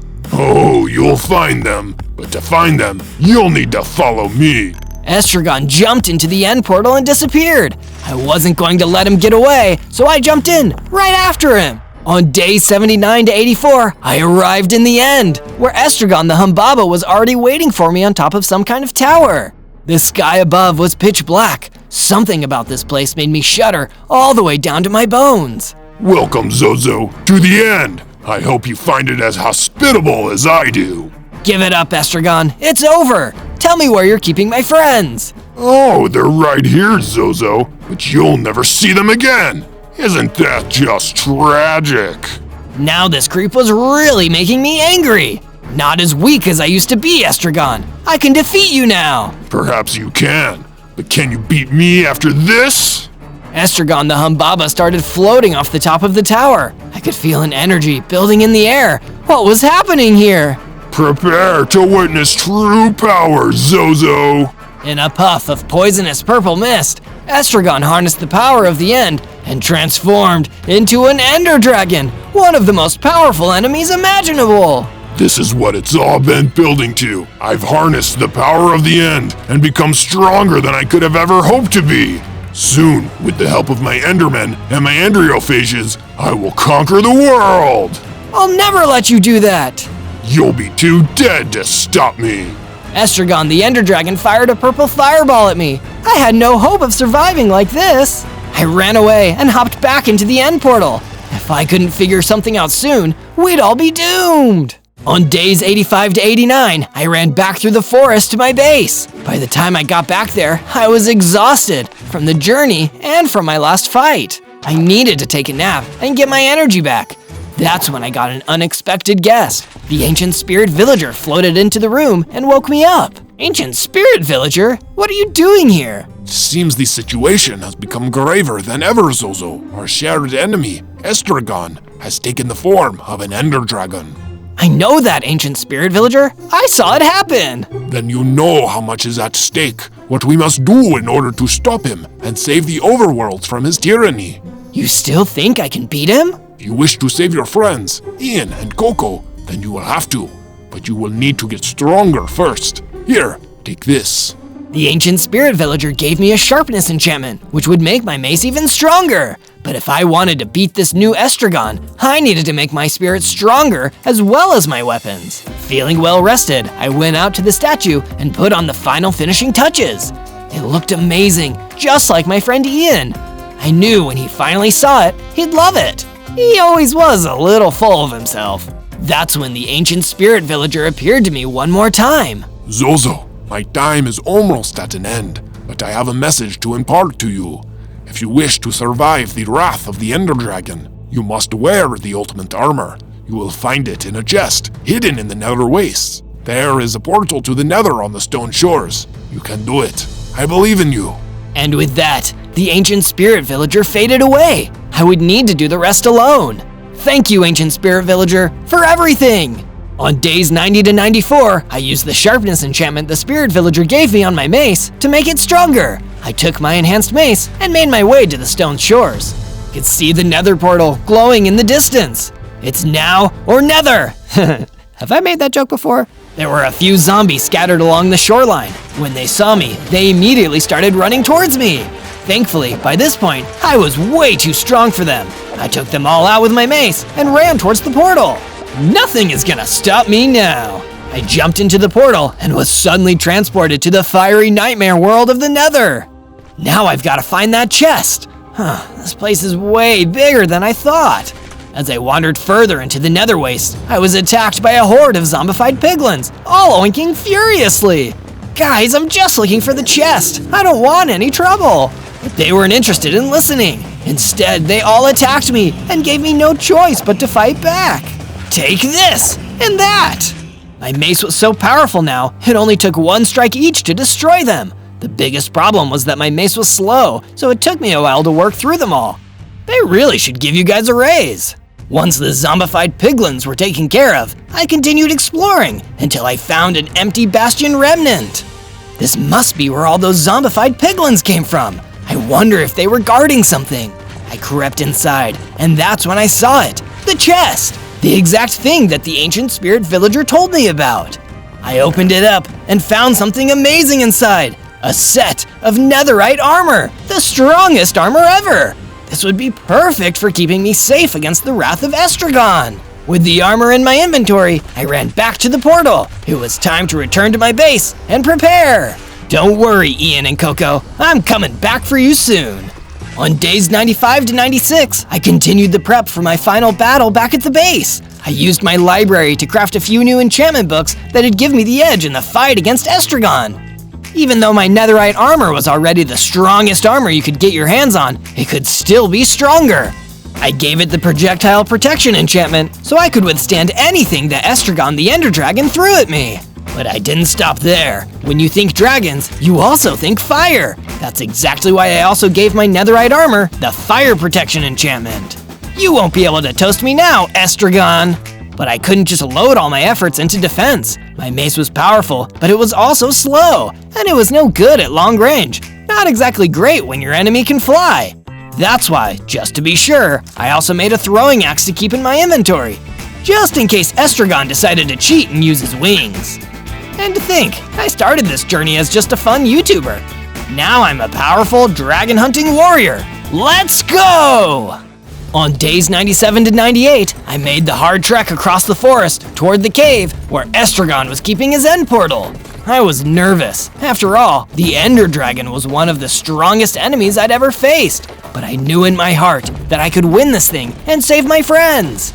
Do you believe I can do it? Let me know down in the comments, along with what adventure you'd like me to take on next. Anytime you want more Minecraft adventures with me, Zozo, just search ZOZO for more. That's when I noticed that dark, scary dungeon right in front of me. Okay, Estragon, it's now or never. I'm gonna defeat you once and for all. On day 99, I entered the dungeon where Estragon was keeping his portal to the end. If I didn't defeat him here, he might become all-powerful and spread the Ender creatures all over the world. I can't just let that happen. I jumped into the end portal and was immediately transported to the main island of the end. I saw Coco the Chocobo and Ian trapped in cages, watching helplessly while the mighty Ender Dragon floated up above. Huh, you actually came back. I can't tell whether you're brave or just foolish, but I'll destroy you either way. Coco and Ian looked amazed to see me here, and I was so happy to see them. Zozo, I can't believe you actually came back to help us. This is literally the coolest thing you've ever done. Don't worry, guys, I'm gonna save you. That just made Estragon laugh. I thought it might be nice for them to see you get destroyed. It's a little parting gift from me to you, you pathetic little weakling. Who are you calling weakling? It was time to level up. I equipped my mace and felt myself beginning to change. I upgraded, reaching twice my height and strength, my final form.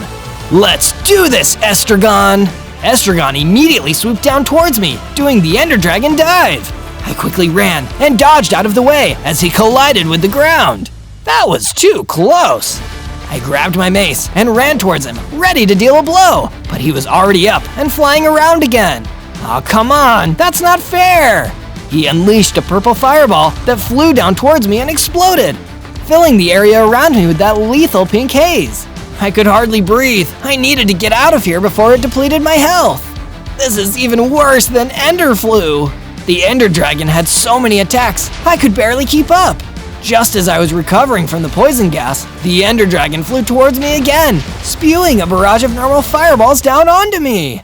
If I wasn't wearing my enchanted netherite armor, I probably would have been melted, right there and then. Despite my armor, they still dealt some damage, taking out 2 of my hearts. Thankfully, I still had my healing potion to get me back to full health. Bottoms up. And Estragon certainly didn't like that. Face it, Zozo, I'm all-powerful. You can't stop me. I will rule the overworld. But I wasn't done just yet. I grabbed my throwing axe and prepared for the next attack. This time, I'd be ready. You want to finish me off, Estragon? Come on and do it then. If you insist, Zozo. I saw Estragon preparing for another dive towards me. This would be my chance. As he got closer, I threw my axe at him, throwing off his arc and sending him collapsing into the ground with an earth-shaking crash. Before Estragon the Ender Dragon could get himself back up into the air, I pulled out my powerful mace and ran over, straight towards his head. I could see him starting to panic. Wait, Zozo, no! You can't do this! This is what happens when you kidnap my friends! Boom! With one strike of my mace to his head, Estragon the Ender Dragon was destroyed for good! It was over! You did it, Zozo! Yeah, you won! On day 100, me, Ian, and Coco escaped to the end. I let them run ahead while I turned around to throw my mace into the portal to destroy it, so nobody like Estragon would ever come back. The portal started bubbling up, so I rushed to get far away from it. When I turned around, I saw a dozen of tiny falling stars raining down on the dungeon and portal, slowly reducing it to rubble. Then we made our way back to the base to finally hang out and chill. The adventure may have been over, but now with my friends back, the fun had just begun. On day 1, I spawned in as MRBEAST, the YouTuber famous for his big money and crazy challenges. But wait, I'm so small and I don't even have a beard. I'm not MRBEAST, I'm Baby Beast. Before I could think about increasing my size or my fortune, a big mean bounty hunter came running out of some nearby woods. Uh-oh, is that a bow and arrow? That's right, and I'm a dead shot with this thing too. I'm the toughest, nastiest bounty hunter around these parts, and you better start running, cause someone put a bounty on your head. A bounty? What does that mean? It means someone is gonna pay me the big bucks if I can capture you in 100 days. And trust me, it won't take 100 days, cause I'm the best there is. Before I could say anything else, he started firing at me. The bounty hunter was such a good shot, I had to run for my life deeper into the forest, while he just laughed at me. Escape this bounty hunter for 100 days? Boy, do I have my work cut out for me this time. On day 2, I made my way into the closest forest I could find. I didn't stop, knowing that the bounty hunter might still be chasing me. Here in the trees, I have way more cover. It'll be harder for the bounty hunter to hit me with his arrows.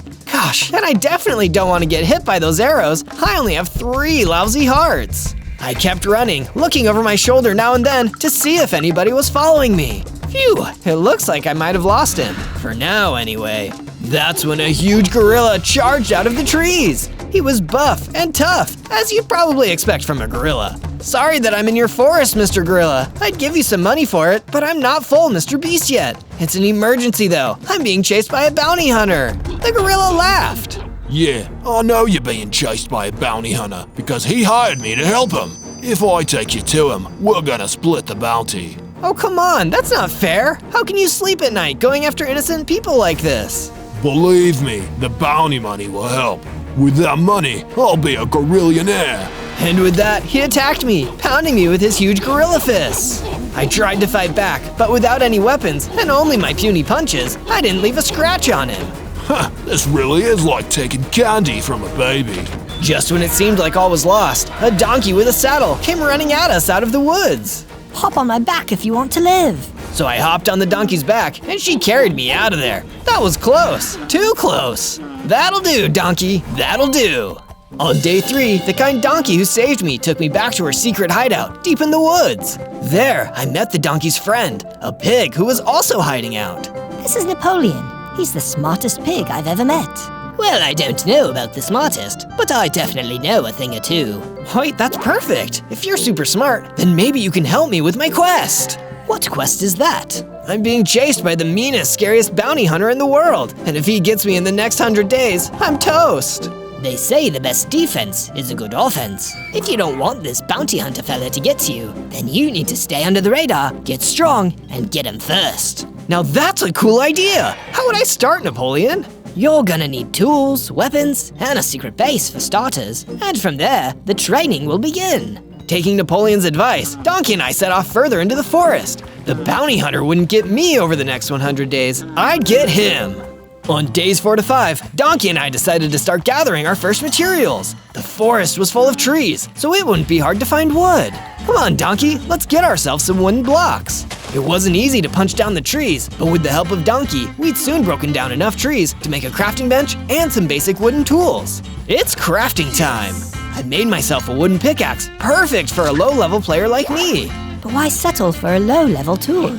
you'll be able to mine, chop, and harvest even faster with stone tools. Donkey had a point. I used my wooden pickaxe to mine into the ground and collect some stone blocks. Then, with the help of my crafting bench, I created my first set of stone tools. But most importantly of all, I made myself my first formidable weapon, a super cool stone sword.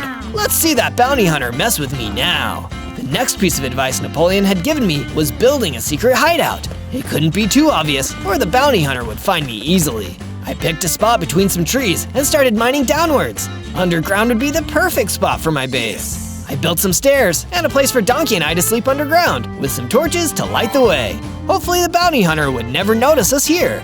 But all this mining and crafting had worked up a hunger in me. That's when I noticed an apple on the ground. Oh, that's perfect! I picked up the apple and ate it. Then something amazing happened. I leveled up, growing into a slightly bigger Mr. Beast, with 4 hearts now rather than 3. This is awesome! Next I need to start growing my bank account. On days 6 to 8, I decided to go exploring the plains again. The bounty hunter would probably never expect me to go back there. Still, I didn't want to push my luck. That's why I kept a low profile, crouching and trying to sneak around as much as I could.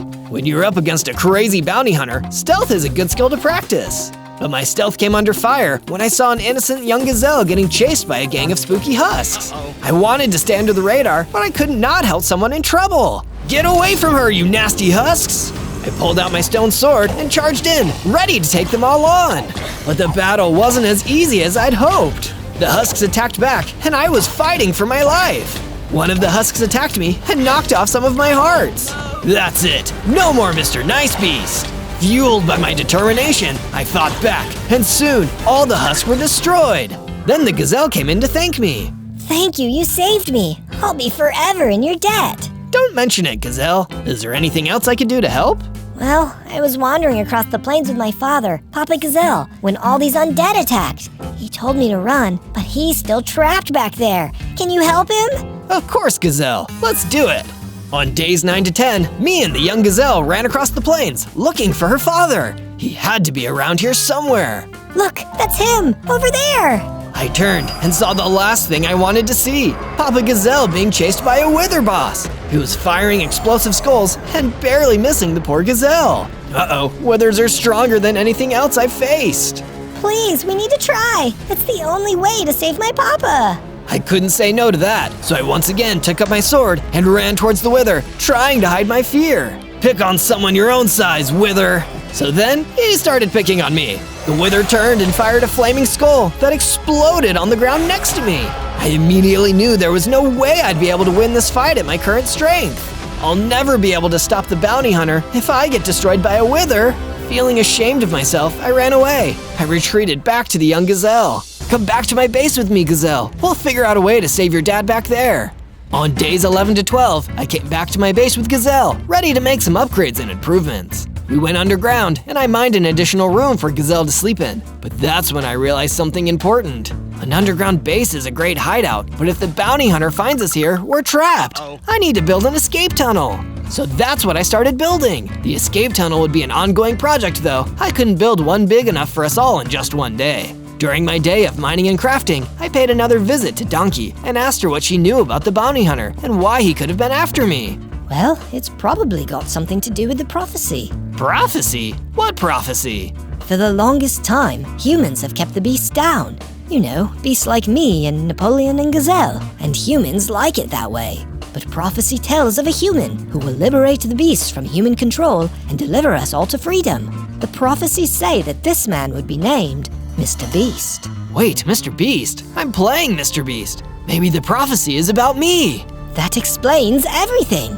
The humans must think you're going to free all of the beasts, so they pooled their money together to hire the best bounty hunter in the world, the man who's known for being able to capture anybody. But if you can defeat him, you might be able to free the beasts. But I wasn't even strong enough to beat the wither yet. I needed to get a lot stronger before I could do that. In the meantime, I used my stone tools to start mining for iron underground. This would help make all my tools and weapons stronger. After a short time, I found a nice stash of iron and mined it up. And it isn't all about fighting, it's important to have food too. That's why I started adding extra chests into my underground base where I could store all the apples I collected from the forest. On days 13 to 15, I once again returned to Donkey and asked her for advice on how I could get stronger.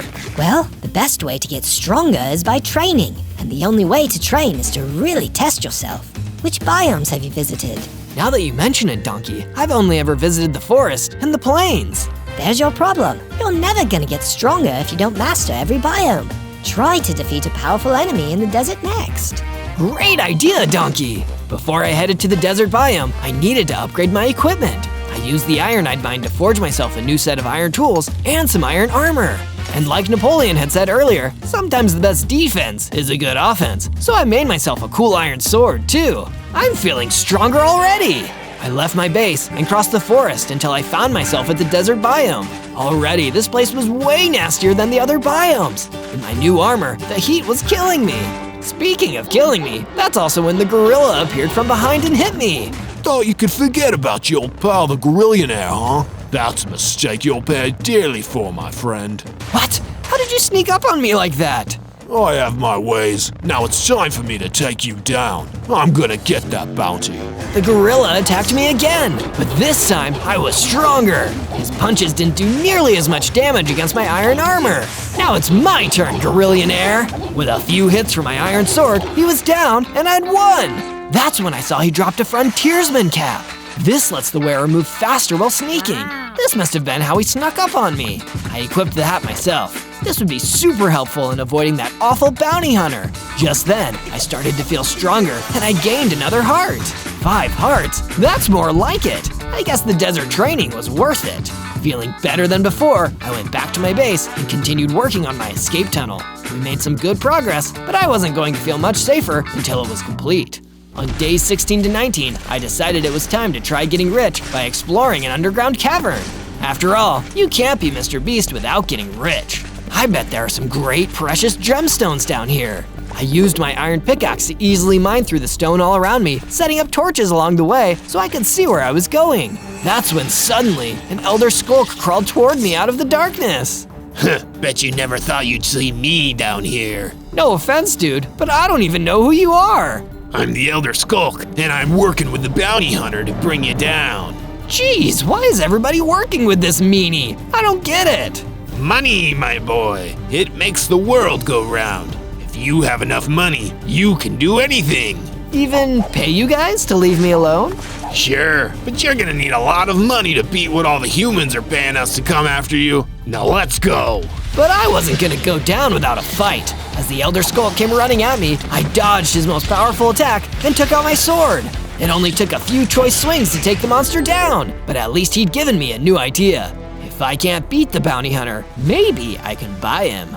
On days 20 to 22, I made my way back to the desert for more training. I was also gathering materials for more upgrades to my gear. That's when I got attacked by a swarm of spiders, all trying to bite and sting me. You guys are so rude. Can't you see I'm in the middle of something here? It didn't take long for me to swat those nasty insects with my sword.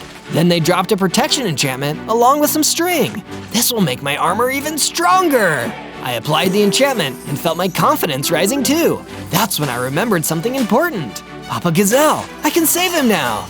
As quickly as I could, I ran across the desert and returned to the plains. I saw the same sad display. Poor Papa Gazelle getting chased around by the Wither Boss, who was still firing skulls at him. I've had all I can stand, and I can't stand it anymore. It's time to take this Wither Boss out. I ran in, sword blazing, dodging every flaming skull the Wither Boss blasted at me. With one carefully aimed strike, the Wither Boss was gone. You're free now, Papa Gazelle. Go home, and I'll send your kid back to you. Papa Gazelle ran off. I'd finally gotten strong enough to free him. Maybe I could save myself from the bounty hunter after all. How sweet. You saved the gazelle, but it won't save you. I turned and saw the bounty hunter aiming his bow at me. How did you find me? You weren't exactly being subtle, kid, and you should know by now, I'm the best there is. He fired an arrow and got me square in the chest. Even with my enchanted armor, he knocked off some of my hearts. I better get out of here before he shoots me again. I ran away, zigzagging to avoid more arrows. You can run, but you can't hide. No matter where you go, I will hunt you down. You'll never be Mr. Beast. On days 23 to 26, I returned to my base, at least happy to have some good news for one of my friends. I found the young gazelle chilling out in the room I'd built for her. Gazelle, I defeated the Wither boss and saved your dad. He's back at your house, waiting for you. That's amazing, thank you! I can't wait to see him again. I'll never forget this. With the young Gazelle gone back to her family home, it left me with a free room. A room I quickly started turning into an armory. The bounty hunter is a master of weapons, so I need to get just as good if I'm going to beat him. The main thing I needed was a ranged weapon, so I could fight back without getting too close. That's why I made myself a cool new crossbow. But it wasn't just the crossbow I built. I continued working on the escape tunnel. If my calculations were correct, by the time it was done, if the bounty hunter attacked my base, we could all escape all the way to the mountains. On days 27 to 31, I finished my escape tunnel and used it to travel all the way to the mountains. This will be the perfect way to get out of danger if I need to. Out of danger, you say? I turned to see that a snow leopard had somehow snuck up on me. I pointed my crossbow at him just to be safe. What are you doing here, snow leopard? Do you work with the bounty hunter? What? Heavens no! The bounty hunter aligned with the humans, just like the horde of Viking villagers who destroyed my home. They destroyed your home? That's terrible. Let me help you. How do I know you don't just side with the other humans? I'm not just any human, Snow Leopard. I'm Mr. Beast, the friend to all beasts. Go and stay at my base. You can take the escape tunnel. We'll make a plan to get back to your home later. Oh, thank you, kind stranger. In exchange for your generosity, I'll tell you the location of a cave with diamonds near here. The snow leopard marked it on my map and left back through the escape tunnel. I continued searching until I discovered the cave. And just like the snow leopard told me, there were some diamond deposits for me to mine in there. Jackpot! I'll be as rich as Mr. Beast in no time. I returned to my base, back through my escape tunnel. With all my new diamonds, I realized how drab my base looked. I crafted and added some banners and bookshelves to give it some ambiance. That's when the snow leopard approached me again. I sense a terrible disturbance. The Vikings who destroyed my home. I believe they've invaded the forest. We need to stop them at once. On days 32 to 35, Snow Leopard and I left the base and ventured back out into the forest, hoping to hunt down the Viking villagers who had destroyed his home in the mountains.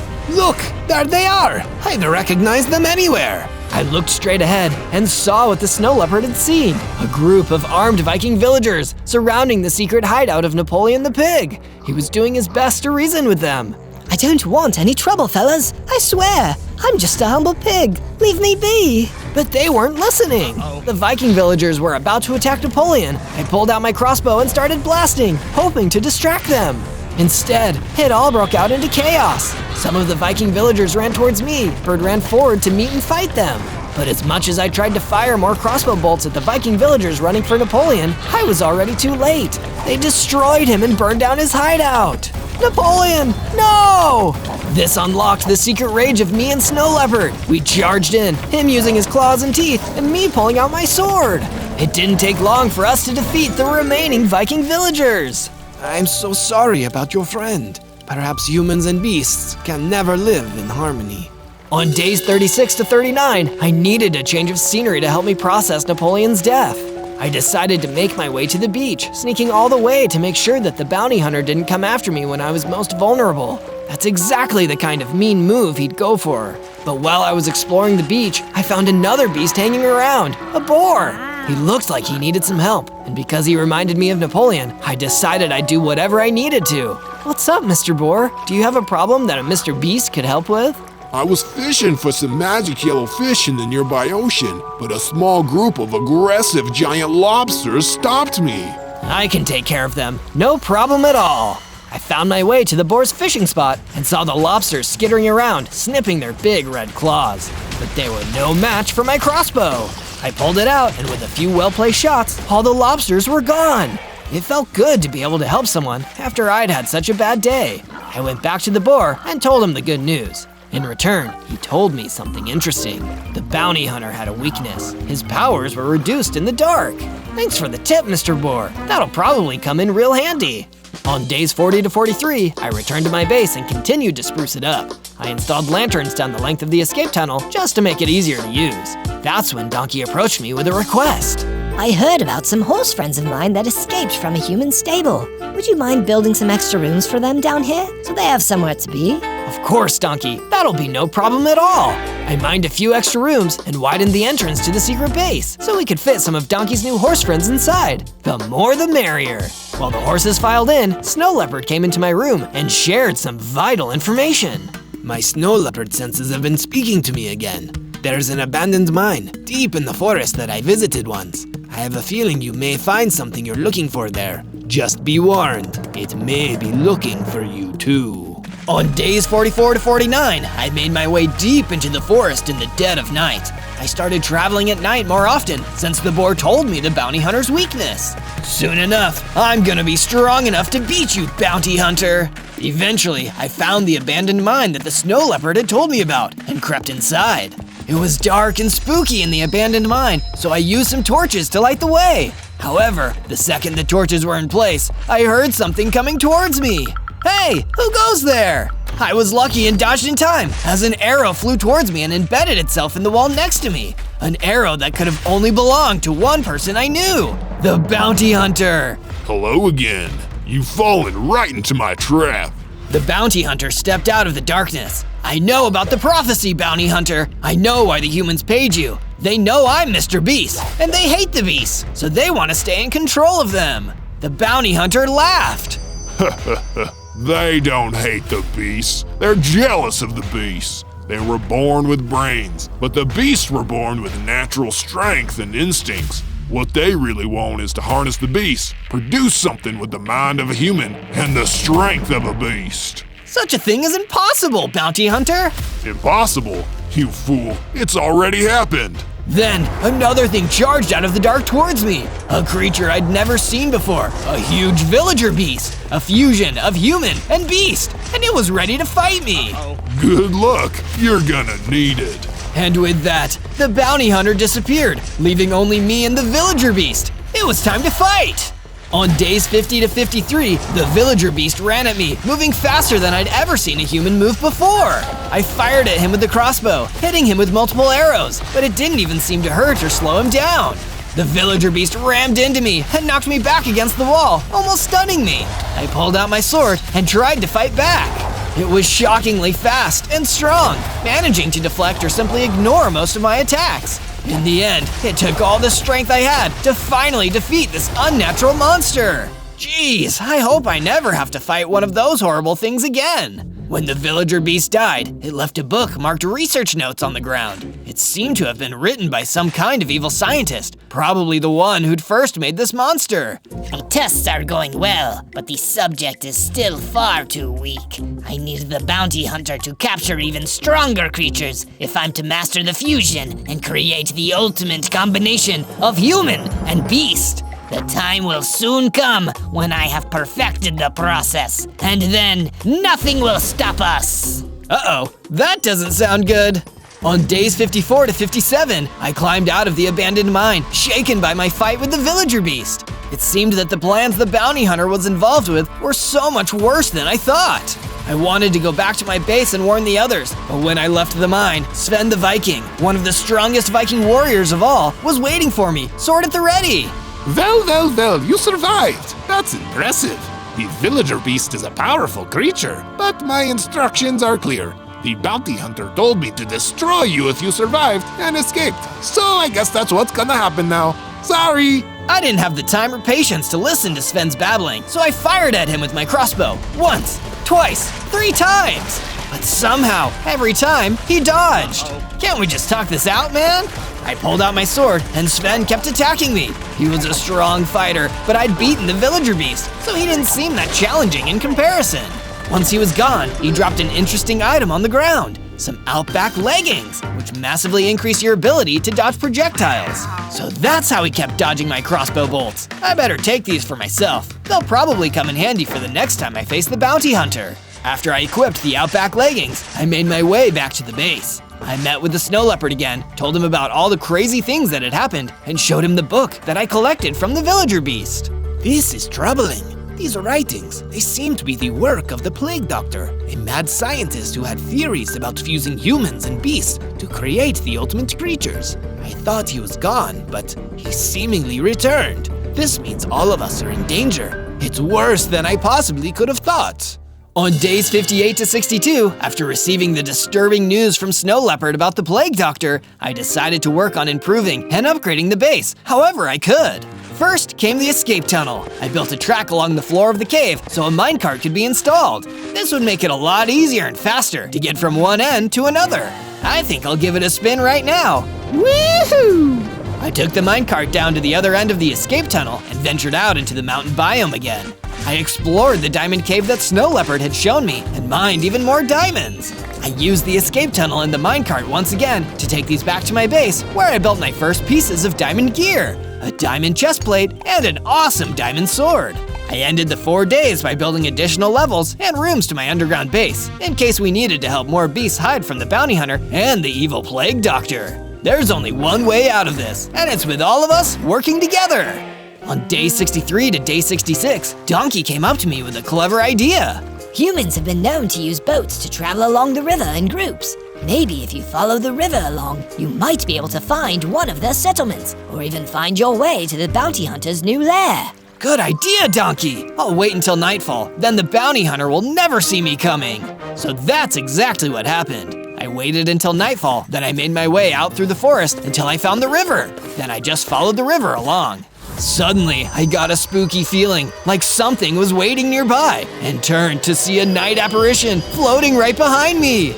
I immediately pointed my crossbow at him, not wanting to take any chances. Wait, I'm friendly. I just need your help. Oh really? What's going on? I'm sorry for pointing my crossbow at you, by the way. I've had kind of a rough month. It's okay, I understand. We're all a little jumpy with the bounty hunter's men hanging around. Wait, the bounty hunter's men? Do you know where I can find them? Of course. They chased me out of my home in a cave nearby. I think they were looking for precious gemstones. Then let's go fight them. I need some answers before it's too late. Count me in. So we ran to the nearest cave, ready for battle. On day 67 to 70, the night apparition and I ran into the cave he'd once called his home. The henchmen of the bounty hunter, 3 gold warriors, were already inside, mining at the walls with iron pickaxes. What are you goofballs doing? The 3 gold warriors suddenly turned to me and the night apparition and pulled out iron swords. We're under strict orders from the bounty hunter to mine as many diamonds as possible. If you interfere, we will destroy you. Why does the bounty hunter need so many diamonds? Is he really just that greedy? No, he and his employer want all of their soldiers to have diamond swords. We'll all be stronger that way. Oh, diamond swords like this? I pulled out my diamond sword and charged in. The gold warriors didn't hesitate to fight back. They were strong and well trained. But thankfully, I wasn't alone in this fight. The night apparition floated around the cave, distracting the gold warriors long enough for me to get the edge. Soon enough, I defeated all 3 with my trusty diamond blade. Thanks for the assist, night apparition. Thank you for getting my home back. Feel free to take any of the diamonds those guys left behind. Don't mind if I do. I mined the remaining diamonds and prepared to leave when the night apparition said one more thing to me. I heard the Golden Warriors murmur something about coming from the Badlands when they first chased me out. I figured that might be useful information for you. On days 71 to 74, I began following up on the lead that the night apparition had given me. If what the Gold Warriors said was true, I might have been able to find something I wanted there. Yes. And if what you want is more crazy Minecraft adventures like this one, search for more Zozo videos by searching ZOZO. By the time I arrived at the Badlands, the only structure I could see was a busted down looking camp. But that wasn't all. The bounty hunter was waiting for me. I'm impressed. You shouldn't have survived. I just started firing arrows at him from my crossbow, not even letting him finish his sentence. He somehow managed to dodge every single one. Nice shots. Now it's my turn. He pulled out his bow and fired a few arrows at me, but now I had the Outback leggings on my side. With speed that impressed even him, I managed to dodge all of his arrows too. That all you got, bounty hunter? You're dealing with beast mode, Mr. Beast here. I pulled out my sword and ran at him. He just stood there, not even trying to dodge. But when I got close, he pulled out his close-ranged weapon, a battle axe. With one strike, he sent me skidding back across the Badlands, hitting me down to half a heart. Guess you're not as strong as you think you are. 25 days left. You're gonna be mine before the time runs out. Injured and surprised, I did the only thing I could, run off. I'd finish this another day. On days 75 to 78, I returned across the forest to my base. I built myself an extra room just for sitting around and relaxing, because after everything I'd experienced, I really needed to take a load off. That's when the snow leopard approached me, carrying a book. As you may have noticed, I sometimes dabble in a little bit of magic. I'm able to sense things other people can't. It's true, that is something I've noticed about you. Well, I've taken my skills in magic and used it to create this book. If you read it, you will finally unlock your true potential, and it will help you on your next steps to becoming the hero you were always meant to be. Wow, thank you, Snow Leopard. I'm honored. I took up the book and finally read it. I felt the change immediately, getting bigger, stronger, and getting an impressive 10 hearts. But more than that, I took a look into my inventory and found that it was stuffed with money. Snow Leopard, you did it! I'm finally Mr. Beast! On days 79 to 84, I went out to the desert to test out my new Mr. Beast powers. I soon encountered one of the most dangerous creatures in the desert, the sand and wind spirit known as the Guster. These things really packed a punch, but thankfully, so did I. I ran in with my diamond sword, feeling no fear, and destroyed the Guster in a single strike. Whoa, I really am strong now. My strength caught the attention of a nearby roadrunner who wanted to see if I was as fast as I was strong. He challenged me to a few races. You're on, roadrunner. We ran up and down a stretch of the desert together. I was faster than I expected, but he was way faster than that. It seemed that no matter how fast I went, the roadrunner was always just a little bit faster. But he still thought I gave him a good race, so when the race was over, he gave me a potion as a gift. A speed potion. Thanks, roadrunner. Now I can run twice as fast. On days 85 to 89, I put my new speed to good use, running all the way back to my base, only to find that its secret entrance had been discovered, and it was being attacked by a group of villager beasts, just like the one that had attacked me in the abandoned mine. You guys aren't meant to be here. Wait, what about my friends? Thankfully, my hard work earlier had paid off. They'd all escaped through the minecart escape tunnel before the villager beasts could get to them. But those monsters were still destroying my base. I pulled out my diamond sword and ran to fight them. With my new strength and skill, the first one I attacked only took a few hits to defeat, and the rest started running. I'm not letting you guys get away this time. I started chasing them into the forest, but I was interrupted when a tiny rabbit asked for my help, finding his lost carrot. Okay, I'll help you find the carrot. Just know this really isn't a good time. While the villager beast ran away, I searched around until I found the rabbit's carrot behind a tree. I grabbed it and gave it back to him, before continuing to chase the villager beasts into the distance. I was once again extremely thankful for my roadrunner speed. On days 90 to 94, the chase continued until I passed from the forest into the jungle. It was so hot and humid in there, I couldn't help but slow down a little. But this turned out to be exactly what the bad guys had planned. The villager beasts had just been there to lure me to the plague doctor's most dangerous creation yet, the mutant zombie. Oh no, that thing is huge! I pulled out my crossbow and started blasting it as it ran towards me, but it still had no effect. All I could do was pull out my diamond sword and face it one-on-one. Time for an epic battle of mutant versus beast! On days 95 to 97, the mutant zombie charged me like a raging bull. I was able to dodge it just in time and stab it in the side with my diamond sword, but it barely seemed to phase it. Already, the mutant zombie turned and started attacking me again. Each one of its punches damaged me until I was low on hearts. I needed to do something, quickly. Hey, mutant zombie, how would you like some cold, hard cash? In true Mr. Beast style, I threw some of my vast collection of money onto the ground. The mutant zombie was immediately distracted and ran towards the cash. I guess the Elder Skulk was right. Money really does make the world go around sometimes. While he was distracted, I took advantage of my roadrunner speed and struck the mutant zombie again and again with all of my might, until finally it fell and was defeated. The mutant zombie only dropped one thing, a map, with exact directions to the Plague Doctor's laboratory, where I'd find him and the bounty hunter. 3 days left. It's time to end this. On day 98, I made my way back to my base to make the final preparations for my assault on the Plague Doctor's lab. As I prepared, my friends from around the base came to offer me some help or words of encouragement. First came the horses. Thanks for giving us a place to stay. You're a real beast. Next came the snow leopard. You can do this. The prophecy has all been true up to this point. You will defeat the bounty hunter, destroy the plague doctor, and liberate the beasts. And finally, my oldest friend, the donkey. I made you something special to bring with you. Firework bolts. These will really make your crossbow pack a punch. With everything said and done, it was time to make my way to the laboratory and save the day. On day 99, I crossed the forest, following the directions on the map left by the mutant zombie. On the way there, I passed a turtle, minding his own business in the forest. Good luck. I believe in ya. Thanks, Turtle. I'm sure it'll be turtly fine in the end. Okay, don't push it.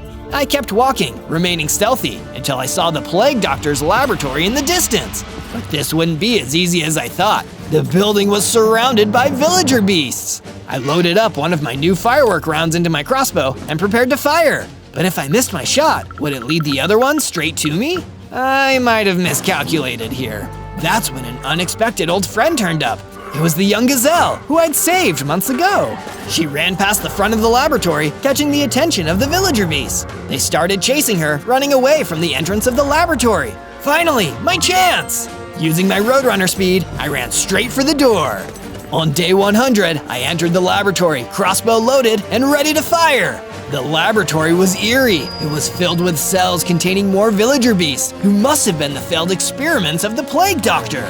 Do you like what you see, young man? I turned and saw the Plague Doctor, and of course, the bounty hunter waiting for me. All these wonderful creations, but they're flawed, aren't they? But you can't make a delicious meal without the best quality ingredients. And for perfect human-beast hybrid, I need the ideal subject. Once my bounty hunter has defeated you, you will be that subject. It's why I put that bounty on you in the first place. Day 100. You made it all the way. I hope that eases the pain of being defeated. Not a chance, bounty hunter. I'm not just some pesky human. I'm Mr. Beast. The bounty hunter pulled out his bow and prepared to shoot, but I was quicker than he was. I fired a firework bolt at him, but I didn't wait up. I pulled out my diamond sword and ran at him, ready to land a lethal blow. Bounty hunter, destroy! The bounty hunter immediately pulled out his battle axe and parried the blow from my diamond sword. He was a formidable opponent. You've gotten strong. I'm impressed. We clashed weapons while the Plague Doctor watched. I needed to keep absolute focus in order to dodge or block every attack he threw at me. I was just waiting for a window. At the perfect moment, I pulled out my crossbow and fired one of the firework bolts at close range, right into the bounty hunter's chest. He was finally defeated. You've won. Well done. Now finish me off. What? No, I'm not gonna finish you off. I'm going to hire you. Just like Mr. Beast, I laid out stacks of money in front of him, even more than the bounty that the Plague Doctor had put on me. Wow, that's a lot of money. What would you like for me to do, boss? I want you to destroy this entire lab, take the Plague Doctor to jail, and retire. I'll make it happen, boss. What? You can't do that! No! No! And with the bounty hunter now doing my job for me, I decided to do the most sensible thing. Go back to my base and hang out with my friends. On day 1, I spawned in as a fire spider. Oh cool, I got 8 legs and 4 hearts. But whoa, I'm not a regular spider. I'm a fire spider. That means I have to avoid water no matter what. I should probably look around. I started testing out my new abilities. I can jump high, run super fast, and climb up walls. Woohoo! Just as I was jumping from tree to tree, a swarm of tarantula hawks started to attack. Ah, where did you come from? Quickly, I jumped off of the tree and started running away. But these guys were fast. They even took out some of my hearts. Ouch, I need those. Realizing that I couldn't outrun these guys forever, I decided I needed to fight. I wonder if I have something that could help me fight these tarantula hawks. Just then, I looked into my inventory and saw I had an item, Web Shot. Throw at your enemies to attack or stun them. This should work.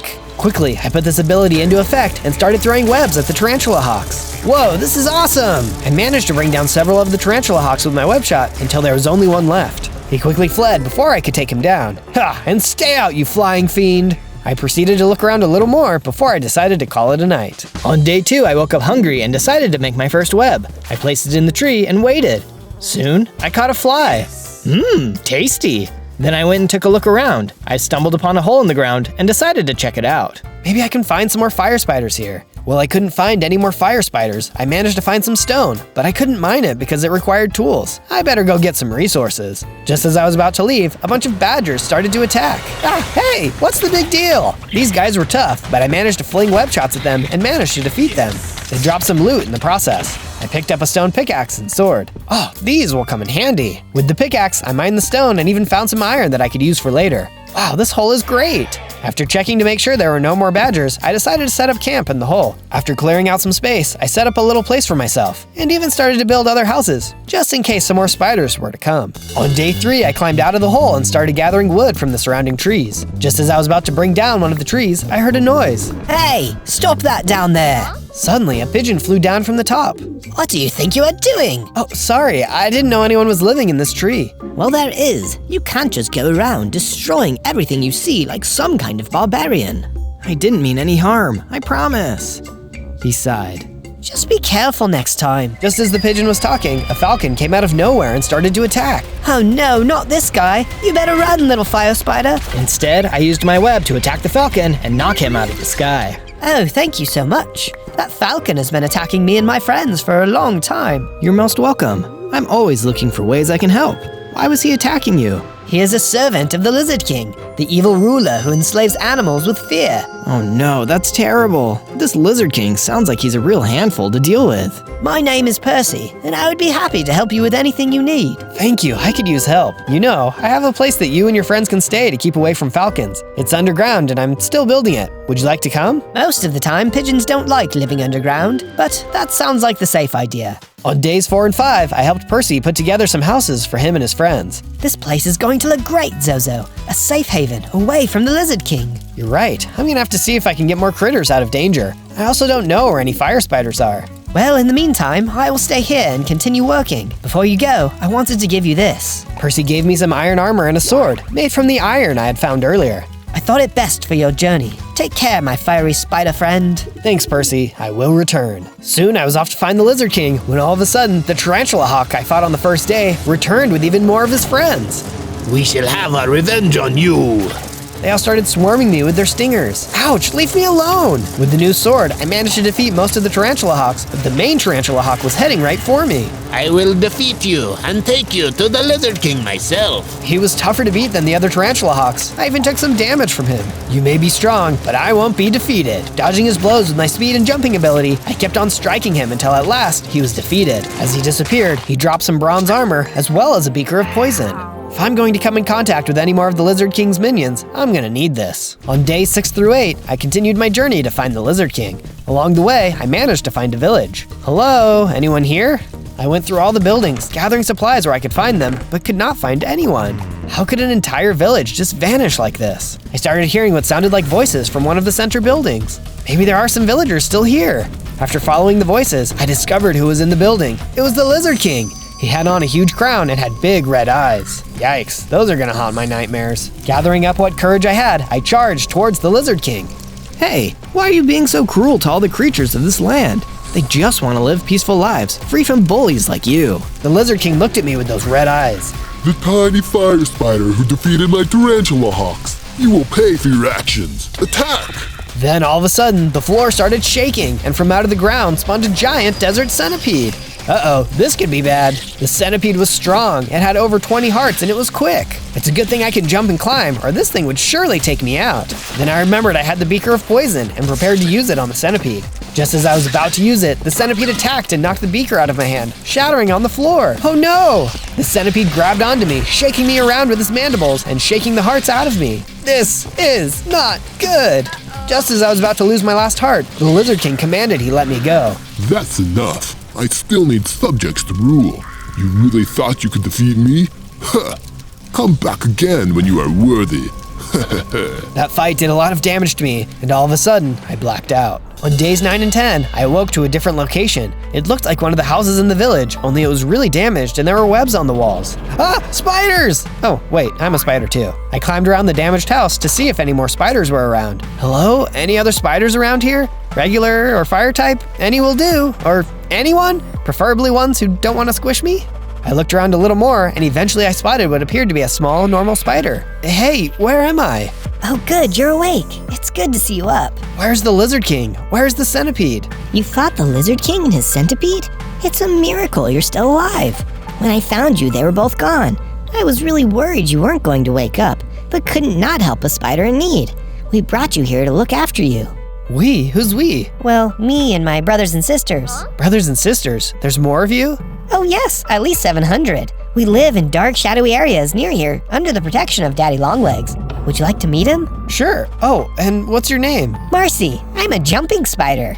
Indeed. Lead the way, Marcy. On days 11 to 12, Marcy led me to a secret passageway where we climbed down into a dark hall. Through the hall, we came upon the cave of Daddy Longlegs. It was surrounded by several different spiders of all different types and sizes. Daddy Longlegs, here's the fire spider who fought the centipede. He is healed and wishes to meet with you. Proceed, good spider. I am Zozo, and I come to help fight against the evil of the Lizard King. You are indeed brave, Zozo, but I am afraid the Lizard King cannot be defeated. What do you mean? How can he not be defeated? He controls the predators of the animal kingdom, forcing us spiders to live underground. Any attempt we have tried to fight against him, he takes out numbers of us. I'm afraid it's too risky for our survival. I understand your concern, Daddy Longlegs, but we cannot keep living in fear. Someone has to do something. If nobody else will, then I will. But I know together we can do better, be stronger. Some of us might be squashed in a moment, but surely he can't stop all of us. Then I could hear Marcy cheering from the back. Huzzah! Huzzah! Her cheering led to all the other spiders starting to cheer as well. Huzzah! Daddy Longlegs looked convinced and agreed to help me. All right, Zozo, you have made your point. I will send some spiders to help you on your journey. Perhaps we truly can defeat the Lizard King. 3 spiders volunteered to help me on my quest. First was Taylor, a massive tarantula. Yeah, dude. Then there was Bruno, an orb-weaving spider. Do you need a web? I got a web. It's a nice web. Did I tell you about my web? This guy really likes his web. Yeah, man. Finally, there was Scarlet. She was a black widow. I can turn anyone's life into a tragedy. Well, I hope that will come in handy for us. Nice to meet all of you. Together, let's take this guy down. On days 13 to 15, we arrived back at my hole base. I didn't know how Percy and his friends were going to take there being more spiders, so I proceeded with caution. Hello, Zozo.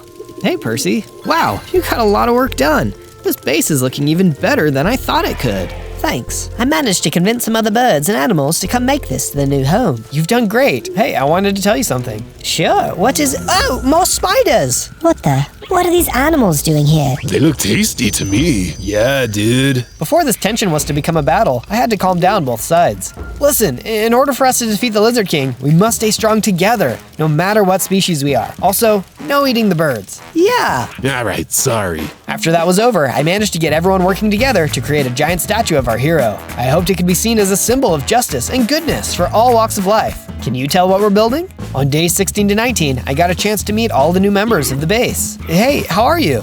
Good to see ya. Welcome. I even ran into some unexpected guests. Oh no, the badgers again. Wait, we're sorry for attacking you earlier. We just didn't have any other place to go. We saw how you built this place, and your friend Percy said it was okay for us to stay. So wait, we're all on the same team? Yep, we're also really sorry for attacking you earlier.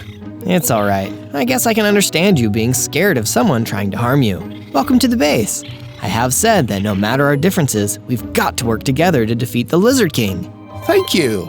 Just as I was going around meeting new people, I saw Marcy run in looking for me. I am delivering gifts for you for your journey. These are from Daddy Longlegs. Marcy presented me with a new silver armor and sword with a special ability, Poisonous Attack. What would I do without you and Daddy Longlegs? This will be great for my journey. Thanks, Marcy.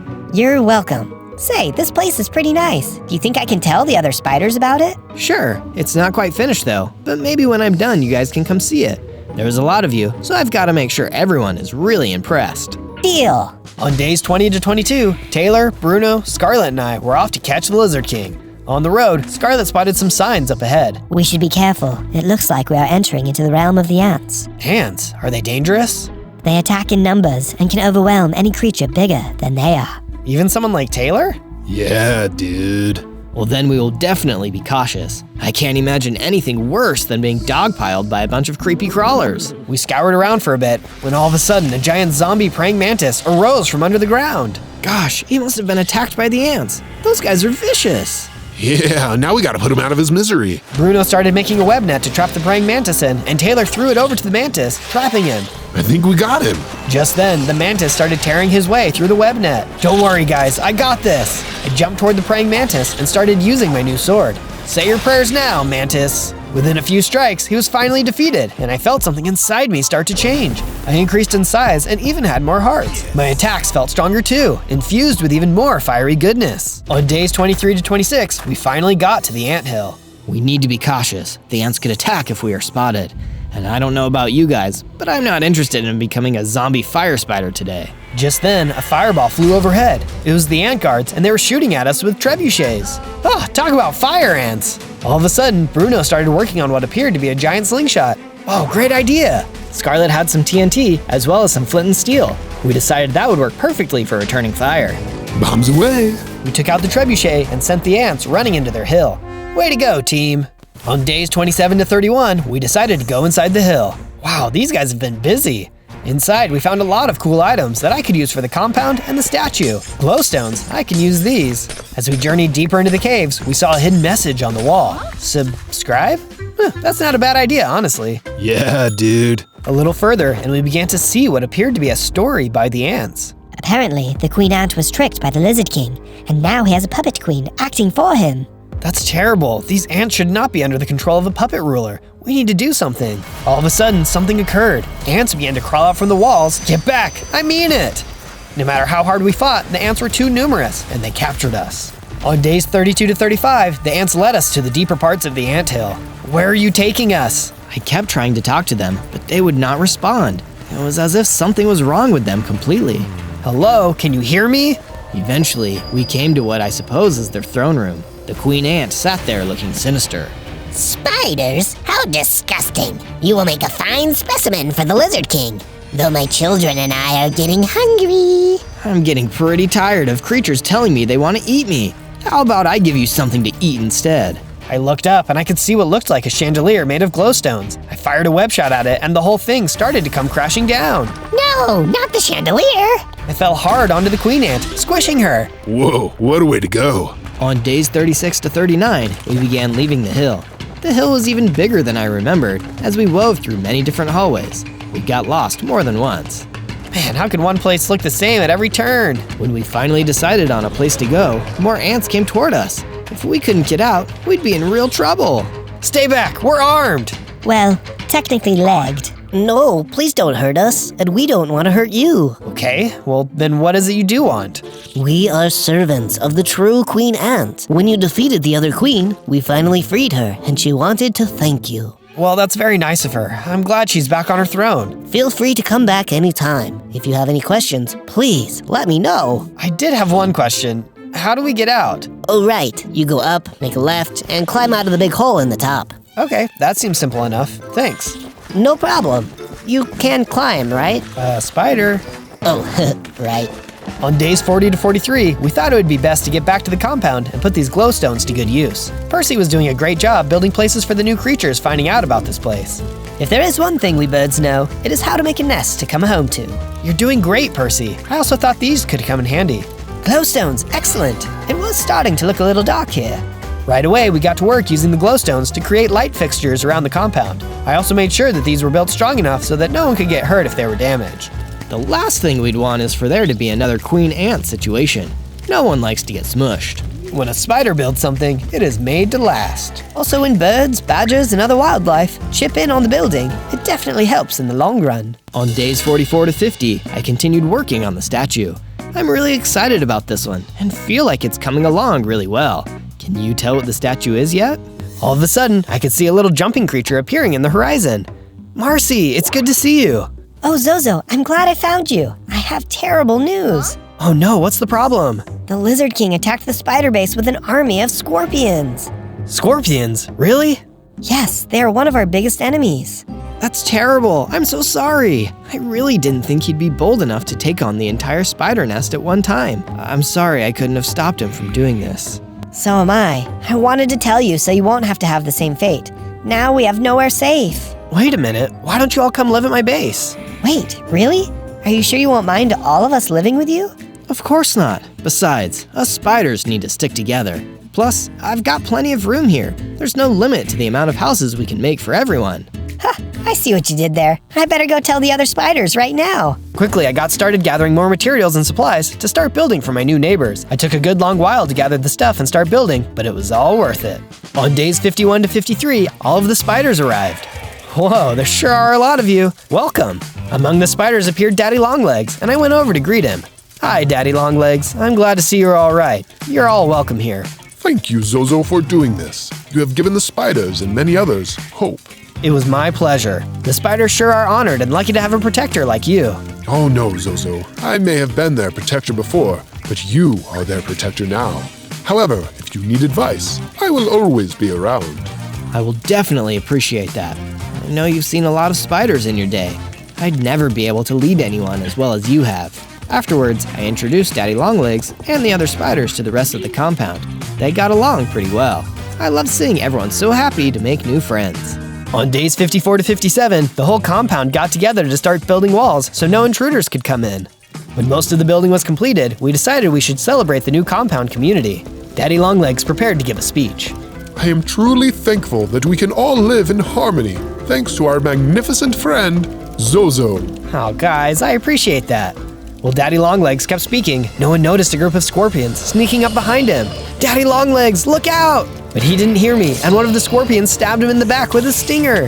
Oh no, Daddy Longlegs! The spiders began attacking the scorpions while I tried to lead Daddy Longlegs to safety. Just stay here, you're gonna be fine. No, Zozo, it's time for me to go. What? You can't go, it's not over yet. It's okay, Zozo. Take care of them all for me. I will. I stayed with Daddy Longlegs until the end. When I checked back, the spiders won the battle. Sadly, it was up to me to share the sad news. On days 58 to 62, the whole compound worked together to build a memorial for Daddy Longlegs. Rest in peace, Daddy Longlegs. You will be missed by us all. I promise I will do what needs to be done.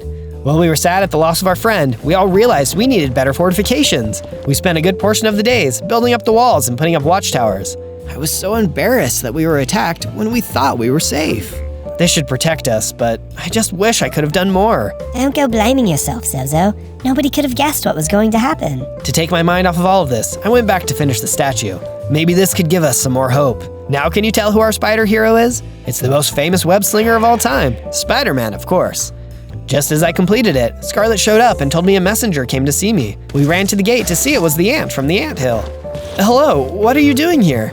We heard about your attack. We are sorry for your loss. Thank you. It has been hard for a lot of us. Our queen wanted to give you something for your loss, as well as your fight against the Lizard King. The ant handed over a wrapped gift and told me to use it wisely. I couldn't wait to see what it was.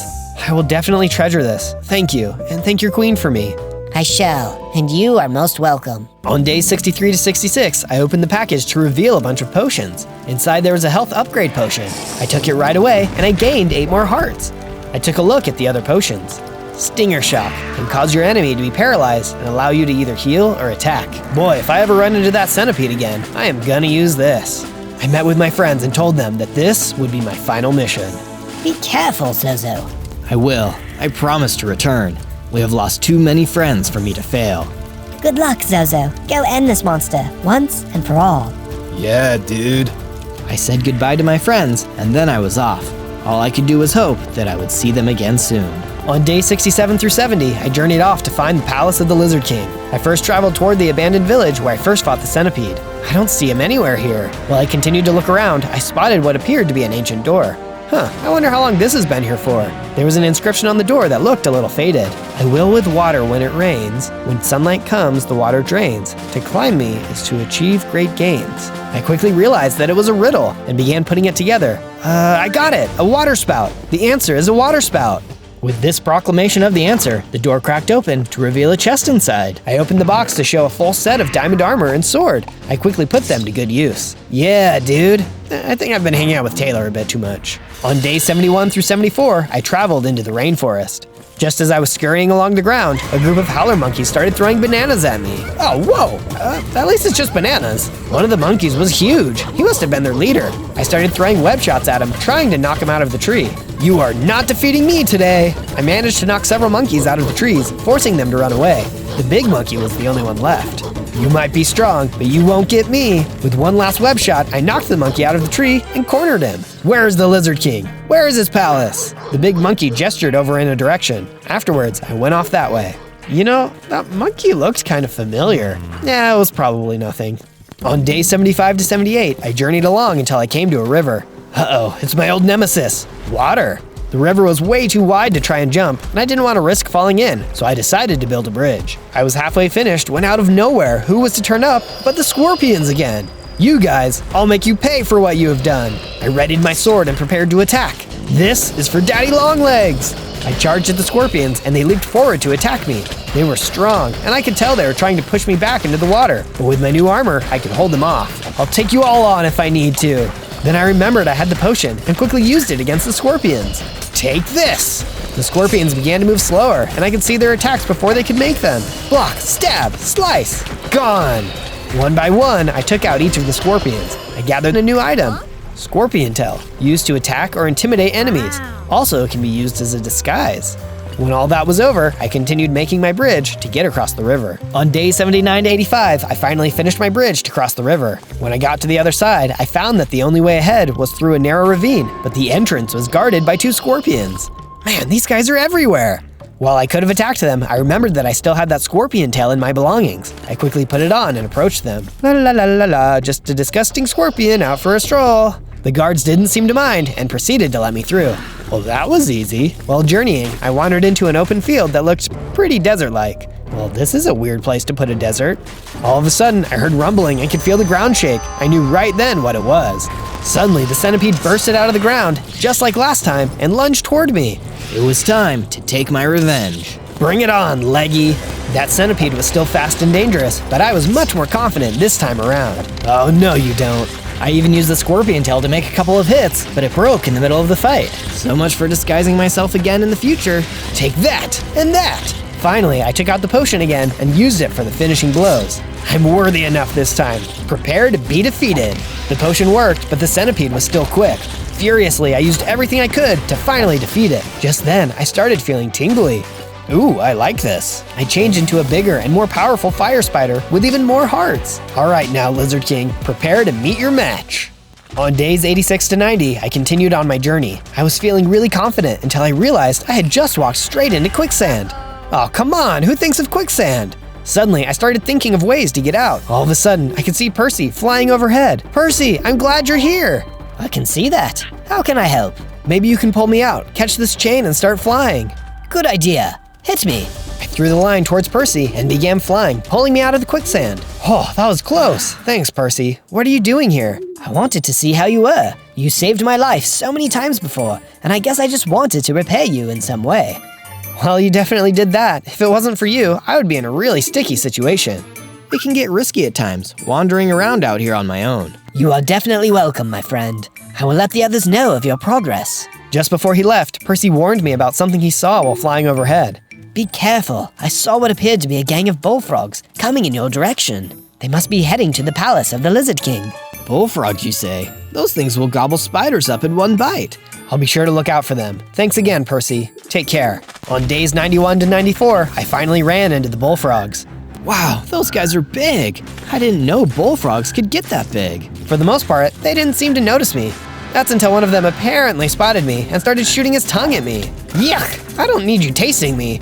He was strong though. He even took out a couple of my hearts. If I didn't make a move, I was going to be one toasted bug. I can't just keep fighting this guy forever. I knew I had to outmaneuver him, so I jumped into a tree and waited for him to get bored. Luckily, he didn't seem to be the smartest of creatures, even though he was so tough. Serves you right. I didn't come this far to become a spider snack. On days 95 to 97, I followed the bullfrogs to the Lizard King's palace. They might have been strong, but they weren't very smart. They led me right to where I needed to go. Wow, this is gonna be a lot. As I got closer to the gate, I spotted a message written on the palace roof. Subscribe. Oh yeah, that reminds me. Be sure to subscribe and like this video for more content. I go on a lot of adventures and would love to have you follow me on them. I tried to get through the front gate when a horde of gecko soldiers started to attack. Out of my way. I got a king to fight. I smacked the heck out of them until finally they were all defeated. This guy really loved his amphibians. On day 98, I ran inside through the palace corridors to find the Lizard King. Wow, this place is pretty ornate for a lizard. Hey, that armor looks kind of familiar. Oh yeah, I almost forgot that I had an adventure as a knight. That was a journey. You guys should definitely go check it out when you are done with this one. Through different rooms, I would occasionally have to battle some of the gecko soldiers. Don't you guys have anything better to do? Despite looking all throughout the palace, I couldn't seem to find the Lizard King anywhere. I was getting disappointed and even losing a little bit of hope. I turned around and I could see what appeared to be the ghost of a long-legged spider. Daddy Longlegs? Is that you? Yes, Zozo, it is I. I told you that I would always be there to help you. Don't give up. You are so close to the end. You're right, Daddy Longlegs. I must continue. I'm scared though. I'm just a fire spider and I don't know if I'll defeat the Lizard King. You may be small, but you have the spirit of a giant spider inside of you, and it's time to let that spirit out. I'm going to grant you the power that made me so big. Something started to happen. Magic energy filled the room and I felt myself changing once again. I transformed into a gigantic fire spider. I had so many hearts now. Thanks, Daddy Longlegs. On day 99, I finally landed in the throne room. The Lizard King sat on his throne with his big red eyes staring at me. Well, well, if it isn't the itsy-bitsy fire spider who defeated my minions. Looks like you aren't so small now, but I bet you're still weak. Come to face me at last? I will do what I must. Then you will croak. Just then, he flipped a lever and the bullfrogs I had seen earlier came in. Oh no, not these guys again. Then I remembered I still had the potion and was about to use it when one of the frogs grabbed it with its tongue. Guess I'm gonna have to do this the old-fashioned way. Using my wall crawling abilities and spider jumps, I dodged attacks from the frogs and gave them some damage. It looked like my attacks were superpowered with fire strength now. Soon, all the frogs were defeated, though I could swear I missed one. Now it's just you and me, Lizard King. So be it. He charged toward me with lightning-fast speed, giving me strong blows that did cause some damage. You should not have fought against me, Spider. I am the Lizard King. Oh yeah? And how do you taste? What? Just then, the last frog I thought I missed shot his tongue out, grabbed the Lizard King by the tail, and sucked him into his mouth. No! I became hesitant because I didn't know how the frog was going to respond. Hey, you're that frog I fought with earlier. I'm sorry for hurting you. Truce? The frog just looked at me, then suddenly spat up the Lizard King's crown. He croaked, then proceeded to hop away. Well, I guess that means truce. On day 100, I returned to the base to see everyone there, waiting for me. I told them all about what happened with the Lizard King. Wow, I didn't even know frogs could eat lizards. Neither did I. Guess you learn something new every day. Zozo, I'm glad you've returned. Yeah, dude. The Lizard King is defeated. Now we're free. This would not have been possible without you, Zozo. Thank you, from all of us. Now we can go back to living our lives in peace. And now we have a new home for spiders of all walks of life. Then there came a commotion at the gate. What's going on over there? Suddenly, a loud croak could be heard. Frog! No, wait, I think I know him. Turns out it was the frog from earlier, come by to say hello. I'm glad you could come by. Just one rule, no eating anybody. The frog agreed and I proceeded to introduce him to everyone. This had been quite the adventure.